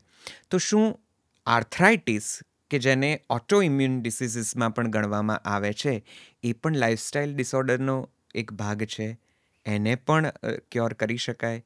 આયુર્વેદ તેમાં શું કહે છે? કારણ કે પરંપરાગત રીતે એવું કહેવાય છે કે આ પ્રકારના રોગોમાં આયુર્વેદ બહુ સક્ષમ વિધા છે અને આયુર્વેદ પાસે જાઓ તો કદાચ વાના રોગ જલ્દી મટે. તમારું શું કહેવું છે? નૈશાદભાઈ, તમારું એક મતલબમાં આવડત કાબિલે તારીફ છે. તમે એક પોડકાસ્ટમાં એટલું બધું કવર કરી રહ્યો ને કે માણસને પોતાને જોઈતું કંઈક તો મળી જ જાય. જી જી. એ ગયા પોડકાસ્ટનો પણ મારો એક્સપિરિયન્સ છે ને આ વખતનો પણ એક્સપિરિયન્સ છે. ફાઇન. આર્થરાઇટિસ વિશે આપણે થોડીક સરસ મજાની વાતો કરીએ. તમે 2-3 આર્થરાઇટિસને સાથે લઈ લીધા છે. એટલે હું થોડુંક ડિટેલમાં તમને સમજાવવા માંગુ છું. બેઝિકલી આર્થરાઇટિસના 4 પ્રકાર છે. ઓસ્ટિયો આર્થરાઇટિસ એટલે ખાલી ઘૂંટણનો વા, ઘૂંટણ ઘસાઈ જવાથી જે ઘૂંટણમાં સાંધાની તકલીફ થાય છે એને ઓસ્ટિયો આર્થરાઇટિસ કહેવાય છે. બીજું છે ગાઉટી આર્થરાઇટિસ. ગાઉટ એટલે યુરિક એસિડ નામનું લોહીમાં એક તત્વ હોય જે વધી જાય. જેમ મેં તમને કોલેસ્ટ્રોલમાં સમજાવ્યું એમ હું તમને આમાં સમજાવું છું કે તમે જે પ્રોટીન લો છો એનું પચન થઈને એન્ડ પ્રોડક્ટ જે બને તે એમિનો એસિડ હોવી જોઈએ. એમિનો એસિડ પ્રોપર નથી બનતી એટલે મિડ પ્રોડક્ટ બને છે યુરિક એસિડ. એટલે લોહીમાં યુરિક એસિડ વધે એ લોકોને ગાઉટી આર્થરાઇટિસ થાય. ક્યારેક હાથનો અંગૂઠો, ક્યારેક પગનો અંગૂઠો, ક્યારેક ઘૂંટણ અચાનક સૂજી જાય, અચાનક લાલ થઈ જાય અને મૂવમેન્ટ કરવી અઘરી પડે. તો એના માટે લોહીમાં આપણે ગાઉટનું મેનેજમેન્ટ કરવું પડે. ત્રીજો મહત્વનો વા છે ધેટ ઇઝ રૂમેટોઇડ આર્થરાઇટિસ, જેને સાદી ભાષામાં ગઠિયો વા તરીકે ઓળખવામાં આવે છે. આ ગઠિયો વા છે ને એને ઓટો ઇમ્યુન ડિસઓર્ડર કહેવાય. પેલા બેને નહીં. ઓકે. હવે ઓટો ઇમ્યુન પર થોડુંક હું ફોકસ કરું. શરીરનો એક ભાગ શરીરના બીજા ભાગને દુશ્મન માની લે છે. અચ્છા. ઓકે. બહારથી કોઈ જ વસ્તુ નથી આવતી. મતલબ મને મચ્છર કરડી ગયું અને મેં આ ખાઈ લીધું ને એવું નથી. શરીરનો એક ભાગ શરીરના બીજા ભાગને દુશ્મન માની લે છે એટલે અંદર એ ઝઘડો ચાલુ કરે છે. એના લીધે થઈને બોડીનું જે રિએક્શન છે એને ઓટો ઇમ્યુન ડિસઓર્ડર કહેવાય. હવે ઓટો ઇમ્યુન ડિસઓર્ડરમાં એલોપેથીની જે દવાઓ છે એ બધી જ દવાઓ ઇમ્યુનો સપ્રેસન્ટ ડ્રગ કહેવાય. ઇમ્યુનો સપ્રેસન્ટ એટલે ઇમ્યુનિટી ઓછી કરે એવી દવા. પેલાને કહે છે કે તું ચૂપ રહે, આ તો આપણા ઘરનો જ સભ્ય છે, તું એની સામે શું કામ ઝઘડે છે? એટલે પેલો પછી ડાયો બની જાય છે કે હા મારે આની સામે નથી ઝઘડવાનું. પણ પછી પેલો એટલો બધો ડાયો બની જાય છે કે બહારથી કોઈ આવે છે એની સામે નથી ઝઘડતો. સમજો છો? આ સીધી સાદી ભાષામાં મેં સમજવાનો પ્રયત્ન કર્યો કે આ એક સિમ્પલ વસ્તુ છે કે ઇમ્યુનો સપ્રેસન્ટ દવાઓ તમારા શરીરની ઇમ્યુનિટી ઓછી કરે છે, જે લોંગ ટર્મમાં તમારું લીવર, તમારું કિડની આ બધું જ ડેમેજ કરે છે. એટલે જનરલી જે વ્યક્તિઓને ઇમ્યુનોસપ્રેશન દવા ચાલુ હોય ને એ લોકો દર 6 મહિને દર 3 મહિને લીવર અને કિડનીના રિપોર્ટ ડૉક્ટરો કરાવે કે ક્યાંક એમાં હવે આમ તેમ થવાનું શરૂ તો નથી થયું ને, જસ્ટ જોવા માટે. So basically time Bing solution છે, પણ એનાથી પરમેનન્ટ કંઈ પણ સારું નથી થતું. અને ચોથો જે વાત છે that is called psoriatic arthritis. Psoriasis પણ ઓટોઇમ્યુન ડિસઓર્ડર છે, એક ચામડીનો રોગ છે.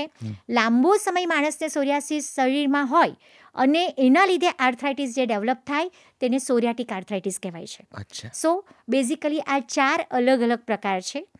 4 પ્રકારમાં આયુર્વેદના અદ્ભુત પરિણામો છે. ક્લિયર? સો મને એવું છે કે સ્પેસિફિકલી પણ હું તમને ગાઈડ કરી શકું, પણ જો આયુર્વેદને અપનાવવામાં આવે તો ઘૂંટણની સર્જરીઓ અવોઇડ કરી શકાય.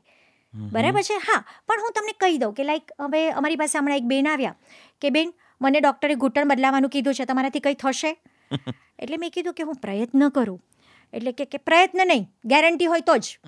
મેં કીધું બેન ગેરંટી તો સર્જરીવાળાય નથી આપતા, મારે પ્રયત્ન જ કરવાનો હોય. સારું પછી મટે પછી બીજી વાર નહીં થાય. એટલે વસ્તુ કેવી છે કે જનરલી જ્યારે ઘૂંટણનો ઘસારો લઈને અમારી પાસે કોઈક વ્યક્તિ આવે છે તો અમે સામાન્ય રીતે પહેલાં દવાઓ આપીએ છીએ, ઘૂંટણનો સોજો ઓછો કરવાનો પ્રયત્ન કરીએ છીએ. વજન જેનું વધારે હોય ને એને ઘૂંટણ વધારે તકલીફ કરે. એટલે ઘૂંટણને નીઝ દે વેઇટ બેરિંગ જોઈન્ટ કહેવાય. આખા શરીરનું વજન એના પર આવે છે. એટલે ઘૂંટણ જો તમારે સારા કરવા છે તો કમ્પલસરી વજન ઘટાડવું જ પડશે. એટલે વજન ઘટાડવું એક એની ટ્રીટમેન્ટ છે. સો એક વખત જો દવાથી સારું ન થાય તો અમે લોકો અગ્નિકર્મ, ડામ આપીએ, મર્મ થેરાપી, વિદ્ધકર્મ આવું કંઈક કરીએ. એનાથી પણ સારું ન થાય તો છેલ્લું અમારું બ્રહ્માસ્ત્ર છે પંચકર્મ. અગેઇન ઘૂંટણ પર અડદના લોટની પાડ બાંધવામાં આવે, ગરમ શેક કરવામાં આવે. ઘણીવાર અમુક પ્રકારના ચોખાને અમુક ઉકાળામાં ઉકાળી અને સષ્ટિક શાલીપિંડ સ્વેદ, પત્રપિંડ સ્વેદ આવા બધા સ્વેદ કરવામાં આવે ગરમ. એના સિવાય જે મેં તમને કીધું હિંચકામાં અવાજ આવે ને તેલ પૂરીએ એટલે બસ્તી કરીને અંદરનો વાયુ કાઢવામાં આવે. એટલે આનાથી જે ઘૂંટણ સારો થાય એનો મતલબ એવો નથી કે જીવનભર સારો રહે.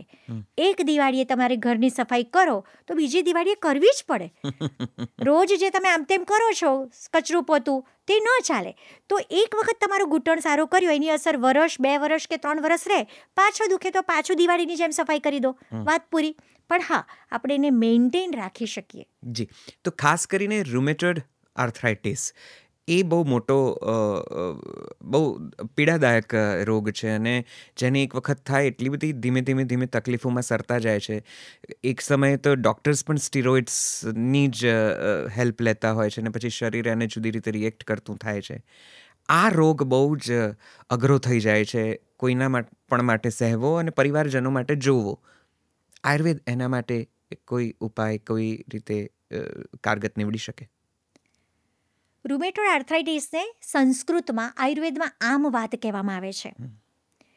આમ વાતનું એક સ્પેસિફિક સિમ્ટમ્સ કહેવામાં આવ્યું છે વૃશ્ચિક દંશવત વેદના. વીંછીના ડંખ જેવી વેદના, આમ તમે આમ સહન ન કરી શકો. એટલે ઘણીવાર છે ને લેડીઝ બિચારી આવીને રડી પડે અને એના હસબન્ડ એમ થાય કે હવે આ પછી મારે સમજાવવું પડે કે ભાઈ એમનું રડવાનું વ્યાજબી છે, અંદરથી લપકારા મારે એવો આ દુખાવો છે. એટલે સહેજ સહાનુભૂતિ આપો, એને આમ લાઇટલી ન લો, કારણ કે દેખાવમાં તો હટ્ટા હોય પણ કે સવારે બેન હલતી જ નથી, ઊભી જ નથી થતી. હા, આ એવો રોગ છે કે જેમાં મોર્નિંગ સ્ટીફનેસ, સવારે ઉઠો ને એટલે આખું શરીર જકડાઈ જાય. તમે થોડી હલનચલન કરો, ગરમ પાણીથી નાહો, પછી તમારું શરીર સપોર્ટ કરે. જનરલી સ્મોલ જોઈન્ટ્સ, આંગળીના નાના જોઈન્ટ્સ હોય ને તે બધા જ પકડાઈ જાય છે. લાંબા સમયે સ્વાન નેક ડિફોર્મિટી, એટલે કે આ તમારી આંગળીઓ છે ને તે આવી રીતે વળી જાય, અલ્નર ડેવિએશન થાય, ઓસ્લર્સ નોડ્યુલ્સ જોવા મળે. એટલે બહુ જ બધું આમ અઘરું આગળ જતા ચિત્ર હોય છે. હવે રૂમેટોઇડ આર્થરાઇટિસ એક એવો રોગ છે કે આઈડિયલી 3 વસ્તુથી વધે. હું મારા કોઈ પણ આમ વાતના પેશન્ટોને સજેસ્ટ કરી દઉં કે કઈ વસ્તુથી વધશે. ખોરાકમાં ખટાશ અથવા દાણાવાળા શાક, વાલ, વટાણા, ચોળા, પાપડી, તુવેર તમે લેશો એટલે તમારો દુખાવો વધશે. બીજી વસ્તુ, તમે એક્સ્ટ્રા લોડ કરી લેશો, એક્સ્ટ્રા વર્ક કરી લેશો, 25 કિલો બટાકાની મેં વેફર કરી નાખી તો 10 દિવસ સુધી તમારા ખભા જકડાઈ જશે. અને ત્રીજી વસ્તુ, અચાનક એટમોસ્ફિયરમાં ચેન્જ આવશે એટલે તમને તરત જ દુખાવો વધશે. જે અમારી ભાષામાં ઋતુ સંધિ કહેવાય. એક ઋતુ જાય અને બીજી ઋતુ બેસે એટલે આમ વાતવાળા પેશન્ટના બધા સાંધા જકડાઈ જાય. તો હું એવું માનું છું કે આયુર્વેદમાં આની બહુ જ સારી દવાઓ છે. આયુર્વેદિક દવાઓથી ઘણું સારી રીતે આ મેનેજ થાય.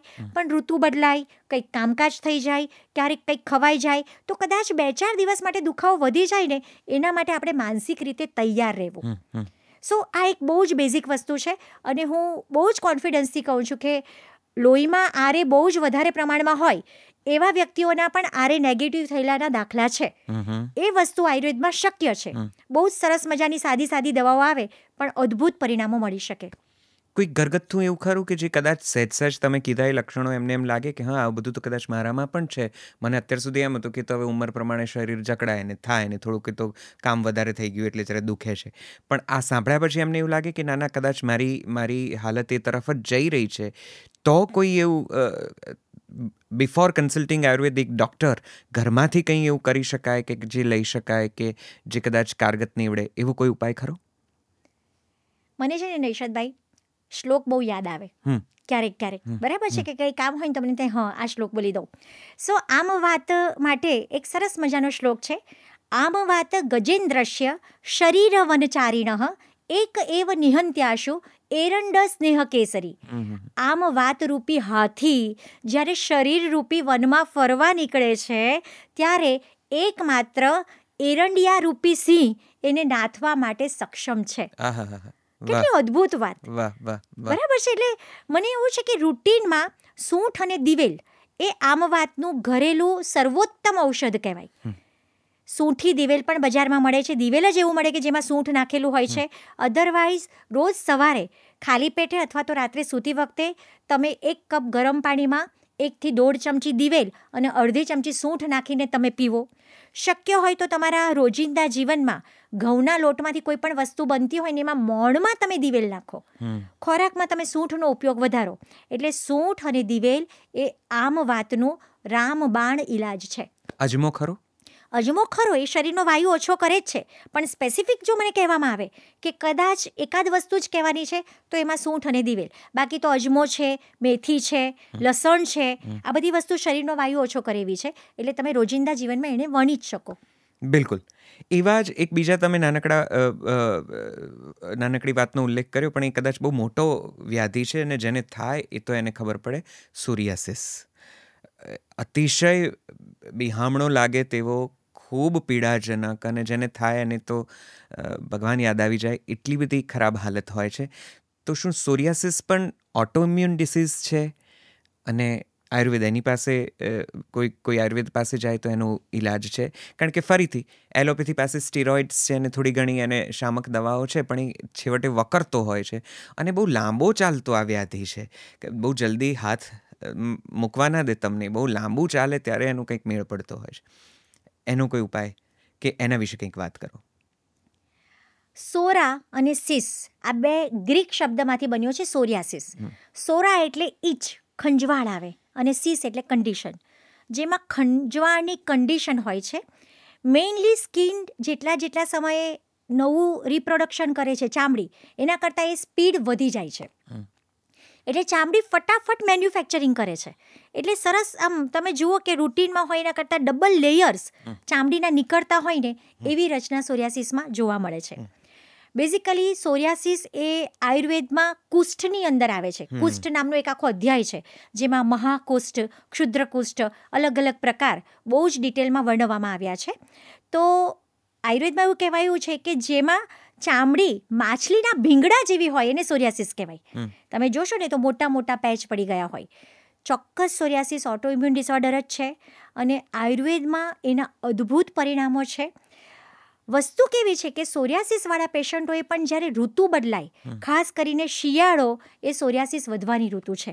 એટલે ઠંડકમાં એ લોકોએ સ્પેસિફિક કેર કરવી પડે કે મારી ઋતુ આવી, થોડુંક ખાવા પીવામાં ધ્યાન રાખવું પડે, થોડુંક મેન્ટેન કરવું પડે. અગેન હું તમને છે ને એક સરસ મજાનું એક્ઝામ્પલ શેર કરવા ઈચ્છીશ કે મારી પાસે એક વિદ્યાર્થી હતો, IITનો હતો, અને પહેલી વાર એને બોડીમાં પેચીસ જોવા મળ્યા. હવે સમહાવ એ અમારા રિલેટિવ થ્રુ હતો, એટલે એને પહેલી વાર આવું થયું, એને કંઈ સમજ ના પડી કે મને શું થયું. એટલે તરત મને ફોન કર્યો કે આંટી મેં વેકેશન में यहाँ पे आया हूँ, आज मुझे थोड़ा अर्जेंट दिखाना पड़ेगा. मैंने कहा बेटा आ जा, मैं देख लेती हूँ. હવે એને જે ટાઈપ હતો ને દેટ વોઝ ગટ્ટેડ સોરિયાસિસ. સોરિયાસિસના અલગ અલગ ટાઈપ્સ આવે, એમાંથી ગટ્ટેડ એટલે આમ નાના નાના બધે અલગ અલગ પેલા જોવા મળે એવા સોરિયાસિસના પેચીસ હતા. એટલે મને તરત જ ખબર પડી ગઈ કે આ છે, તો શું કરીએ. આંટી ક્યાં હૈ? मैंने कहा बाद में सोचेंगे क्या है, मुझे तो अच्छा करना है, तुम कितने दिन हो? तो કે બસ આંટી 15 दिन यहाँ पे हूँ. મેં એને કોઈ પણ ટ્રીટમેન્ટ શરૂ કર્યા વગર સીધું પંચકર્મ શરૂ કર્યું, સીધું બ્રહ્માસ્ત્ર ચલાવ્યું. બિકોઝ મને ખબર હતી કે આઈઆઈટીએન છે, એટલે ખાવાના પીવાના સુવાના કોઈ ઠેકાણા રહેવાના નથી. ઇમ્પ્રોપર બાયોલોજિકલ ક્લોક એ આમાં બહુ મોટો ભાગ ભજવે છે. સો મેં સજેસ્ટ કર્યું કે ભાઈ તમે સીધું ડિટોક્સ કરાવી દો બોડી. એણે બોડી ડિટોક્સ કરાવી દીધું, પંચકર્મ કરાવી નાખ્યું. તરત જ બીજે જ મહિને એકદમ સારું થઈ ગયું. જતી વખતે કે આંટી इसका नाम, मैंने कहा 3 महीने के बाद बताऊंगी, मुझे वहाँ से कॉल करना. થોડીક સામાન્ય દવાઓ આપીને 2 મહિના પછી તો એની દવાઓ પણ બંધ કરી દીધી. 3 મહિને બંદાએ મને યાદ કરીને ફોન કર્યો, આંટી उसका नाम. मैंने कहा आपको सोरियासिस है. એટલે તો અડધો કલાકમાં પાછો ફોન આવી ગયો, ये तो इनक्योरेबल है. मैंने कहा इसीलिए उस दिन नाम नहीं बताया, आपको तो अच्छा हो गया, दवाई भी बंद है. तो कि हाँ नाउ अभी हमें क्या करना है. मैंने कहा जब जब वैकेशन में आओ ना, हर साल 2 साल एक बार ऐसे डिटॉक्स करके चले जाओ, और कुछ करने की ज़रूरत नहीं है. સો સોરિયાસિસ આયુર્વેદિક દવાઓથી પણ સરસ રીતે મેનેજ થાય. અગેન એ સાયકોસોમેટિક ડિસીઝ છે, એને મન સાથે સીધો સંબંધ. તમારું મન ખરાબ છે, સ્ટ્રેસ છે, એન્ઝાયટી છે, તો એમાં પણ એ વધવાની શક્યતા છે. અને મહત્ત્વની વસ્તુ કે જો દવાથી ન મેનેજ થાય તો પંચકર્મથી અમુક સમય કે અમુક વર્ષો સુધી તમે ખૂબ સરળતાથી એને મેનેજ કરી શકો. એ આનુવંશિક ખરો? હા, એ આનુવંશિક ખરો. એટલે ફેમિલી હિસ્ટ્રી હોય સ્ટ્રોંગ તો ચોક્કસ એ બાળકોમાં આવવાની શક્યતા ખરી. હું છે ને બહુ જ પ્રેમથી કહું કે આયુર્વેદમાં એટલું બધું આમ અદ્ભુત વર્ણન શાસ્ત્રોમાં છે. જો હસબન્ડ વાઈફને કોઈને છે, તમને ખબર જ છે, તમે બાળક લાવતા પહેલાં તમે તમારા પોતાનું પંચકર્મ કરીને બોડી ડિટોક્સ કરી નાખો, તમારું શરીર શુદ્ધ હશે તો શુદ્ધ શરીરમાં બનવાવાળું બીજ શુદ્ધ હશે, તો બાળકમાં આવવાની શક્યતા ઘણા અંશે ઓછી થઈ જશે. વાહ. તો સોરિયાસિસ પણ લાઇફસ્ટાઇલ ડિસઓર્ડર જ ગણાય? 100%. આટલા બધા લાઇફસ્ટાઇલ ડિસઓર્ડર્સની વચ્ચે તમે કેટલા બધા ઉપાય સૂચવ્યા, કેટલા બધા વિકલ્પો આપ્યા, પણ ક્યારેક એવું થાય કે આ કરવાથી પેલું વધે છે, પેલું કરવાથી પેલું વધે છે, હળદર ખાઈએ તો આમ થાય છે, મેથીના દાણા ખાવાથી વાયુ ઘટે છે અને ગરમી વધે છે, અને સમજાતું નથી. અને કદાચ એક ઉપાય બીજા રોગનો જનક છે અને બીજો ઉપાય ત્રીજા રોગનો જનક છે. તો લાઇફસ્ટાઇલને કદાચ આ કોન્વર્સેશનને સમઅપ કરું, જ્યારે એના અંતે બેઠા છીએ ત્યારે મને એ સમજાવો દેવાંગીબેન કે લાઇફસ્ટાઇલને હું કેવી રીતે મેન્ટેન કરું, શું લાઇફસ્ટાઇલ રાખું આજના જીવનમાં કે જેથી કદાચ આ બધું હું થોડું વધારે પાછળ ઠેલી શકું. જો ટાળી ન શકું તો કમસે કમ એને દૂર ઠેલી શકું કે જેથી હું વધારે સારી રીતે સ્વસ્થ જીવી શકું. લાઇફસ્ટાઇલનો કયો ફેરફાર તમારી દ્રષ્ટિએ અત્યારે આપણે બધાએ કરવો અત્યંત આવશ્યક છે કે જે કદાચ આ રોગોથી આપણને દૂર રાખે? એકચ્યુઅલી હું એવું કહીશ કે આ એક એવો પ્રશ્ન છે કે મારે ઘણી બધી વસ્તુ એકમાં જ સમાવી લેવાની છે. બરાબર છે? એટલે હું કંઈ સ્પેસિફિક આન્સર આપવા નથી ઈચ્છતી કે આના માટે આ લો ને આના માટે આ લો ને, એવું કંઈ જ નહીં. પણ મારું એક કોમન મેં જે ઓબ્ઝર્વ કર્યું છે કે બધામાં જોવા મળે છે કે તમારું બાયોલોજિકલ ક્લોક, તમારો જમવાનો, તમારો સૂવાનો અને તમારો ઉઠવાનો સમય જો ડિસિપ્લિનમાં હશે ને, તો હું એવું માનું છું કે બીજું કશું જ નહીં થાય. સિમ્પલ. મારે એક જ વાક્ય કહેવાનું હોય ને તો હું ખાલી ફક્ત એવું જ કહીશ કે મેન્ટેન યોર બાયોલોજિકલ ક્લોક. સમયે સૂઈ જાઓ, સમયે ઉઠો અને સમયે જમી લો. બસ આટલી જ વસ્તુ તમે કરશો ને તો મોટા મોટા લાઇફસ્ટાઇલ ડિસઓર્ડર્સ થવાથી તમે બચી શકશો. અને અગેન એ બધાની વચ્ચે તમારું ડાયજેશન પ્રોપર રહે એવો પ્રયત્ન કરો. વાહ, થેન્ક યુ સો મચ. આજનું કોન્વર્સેશન મને વિશ્વાસ છે કે જેણે પણ જોયું હશે એને ખૂબ હેલ્પફુલ લાગશે અને પોતાની જીવનશૈલીને અને તેનાથી થતા પ્રશ્નોને કે સમસ્યાઓને દૂર રાખવામાં મદદરૂપ થશે. Thank you Devangiben, thank you so much. હજી પણ ઘણું બધું તમારી સાથે બેસવું છે અને જાણવું છે. કેટલા એવા હજી એ ડિસીઝીસ છે કે જેના વિશે વાત કરવી આવશ્યક થઈ પડે છે, પણ ચોક્કસથી આપણે જલ્દીથી જ મળીશું અને એ મુલાકાતને આગળ વધારીશું. તમારી પાસેથી થોડું વધારે જ્ઞાન લઈશું આયુર્વેદનું અને સ્વસ્થ જીવનશૈલીનું. અમારી સાથે ફરી એક વખત જોડાવા માટે આપનો ખૂબ ખૂબ ખૂબ આભાર. Thank you very very much. ધન્યવાદ. આયુર્વેદ એ આપણું વિજ્ઞાન છે, આપણી પરંપરા છે, આપણી પરિપાટી છે. માત્ર તેને દાદીમાનું વૈદું કહીને કે રસોડાનું વિજ્ઞાન કહીને જરા ડાબા હાથે લેવું જરૂરી નથી. હવે સમય એ છે કે જરાક એ તરફ થોડો વધારે દ્રષ્ટિપાત કરીએ, આપણી જીવનશૈલીને સુધારીએ અને સ્વસ્થ રહેવા માટેના એ દરેક ઉપાયો જરા વધારે ધ્યાનથી સાંભળીએ અને અમલમાં મૂકીએ કે જ્યાં આયુર્વેદ આપણને એક શુદ્ધ, સુંદર, સાત્વિક અને સ્વસ્થ જીવનશૈલી તરફ દોરી જાય છે. આ સંવાદનો હેતુ કોઈપણ બીજી વિદ્યાઓને કે કોઈપણ બીજી મેડિસિન્સને કે કોઈપણ બીજી પેથીને ઉતારી પાડવાનો, ઓછી ગણવાનો કે ઓછી આંકવાનો નથી. આયુર્વેદ એ વિજ્ઞાન છે અને તેના દ્વારા જીવનશૈલી અને જીવનને થોડું વધારે નિખારી શકાય છે, સ્વસ્થ રીતે મેન્ટેન કરી શકાય છે. એ વાત તમારા સુધી વધારે બળકટ રીતે પહોંચાડવાનો છે. એટલે આમાં જે પણ વાતો કહેવામાં આવી છે એને જનરલાઇઝ ન કરતાં પોતપોતાની રીતે પોતાના જીવન પ્રમાણે, શરીર પ્રમાણે, આદતો પ્રમાણે, ઉછેર પ્રમાણે, પરિવાર પ્રમાણે, કુટુંબ પ્રમાણે, આનુવંશિકતા પ્રમાણે જોવી, જાંચવી જરૂરી છે. એટલે સીધો અમલમાં મૂકતા પહેલાં અમે સ્ટ્રોંગલી એવું રેકમેન્ડ કરીએ છીએ કે કોઈક આયુર્વેદ નિષ્ણાતની સલાહ લો, તેમની મદદ લો, તેમને કન્સલ્ટ કરો અને પછી આ ઉપાયોને તમારા જીવનમાં વણો. અમને આશા છે કે આ સંવાદ તમને ઉપયોગી નીવડશે. જલસો પોડકાસ્ટના જુદા જુદા એપિસોડ્સમાં જુદા જુદા સબ્જેક્ટ સાથે જુદી જુદી વ્યક્તિઓને આપણે મળતા રહીએ છીએ. એ સિલસિલો ચાલુ રહેશે. તમે આ પોડકાસ્ટને શેર કરજો, લોકો સુધી પહોંચાડજો અને અમારી ચેનલને સબસ્ક્રાઈબ કરજો. સાથે સાથે અમારો જે મૂળ ઉપક્રમ છે ગુજરાતી ભાષાને તમારા સુધી વધારે સશક્ત રીતે પહોંચાડવાનો છે. જલસો મ્યુઝિક એપ સ્ટોર ને પ્લે સ્ટોર પરથી ડાઉનલોડ કરજો. તેમાં ગુજરાતી વાર્તાઓ, કવિતાઓ, સાહિત્ય અને બીજું ઘણું બધું તમારા માટે અમે ઠાંસીને ભર્યું છે. ચાલો, અહીંયા વિરામ લઉં છું. નવા પોડકાસ્ટમાં જલ્દી મળીએ છીએ. ત્યાં સુધી આવજો. નમસ્તે.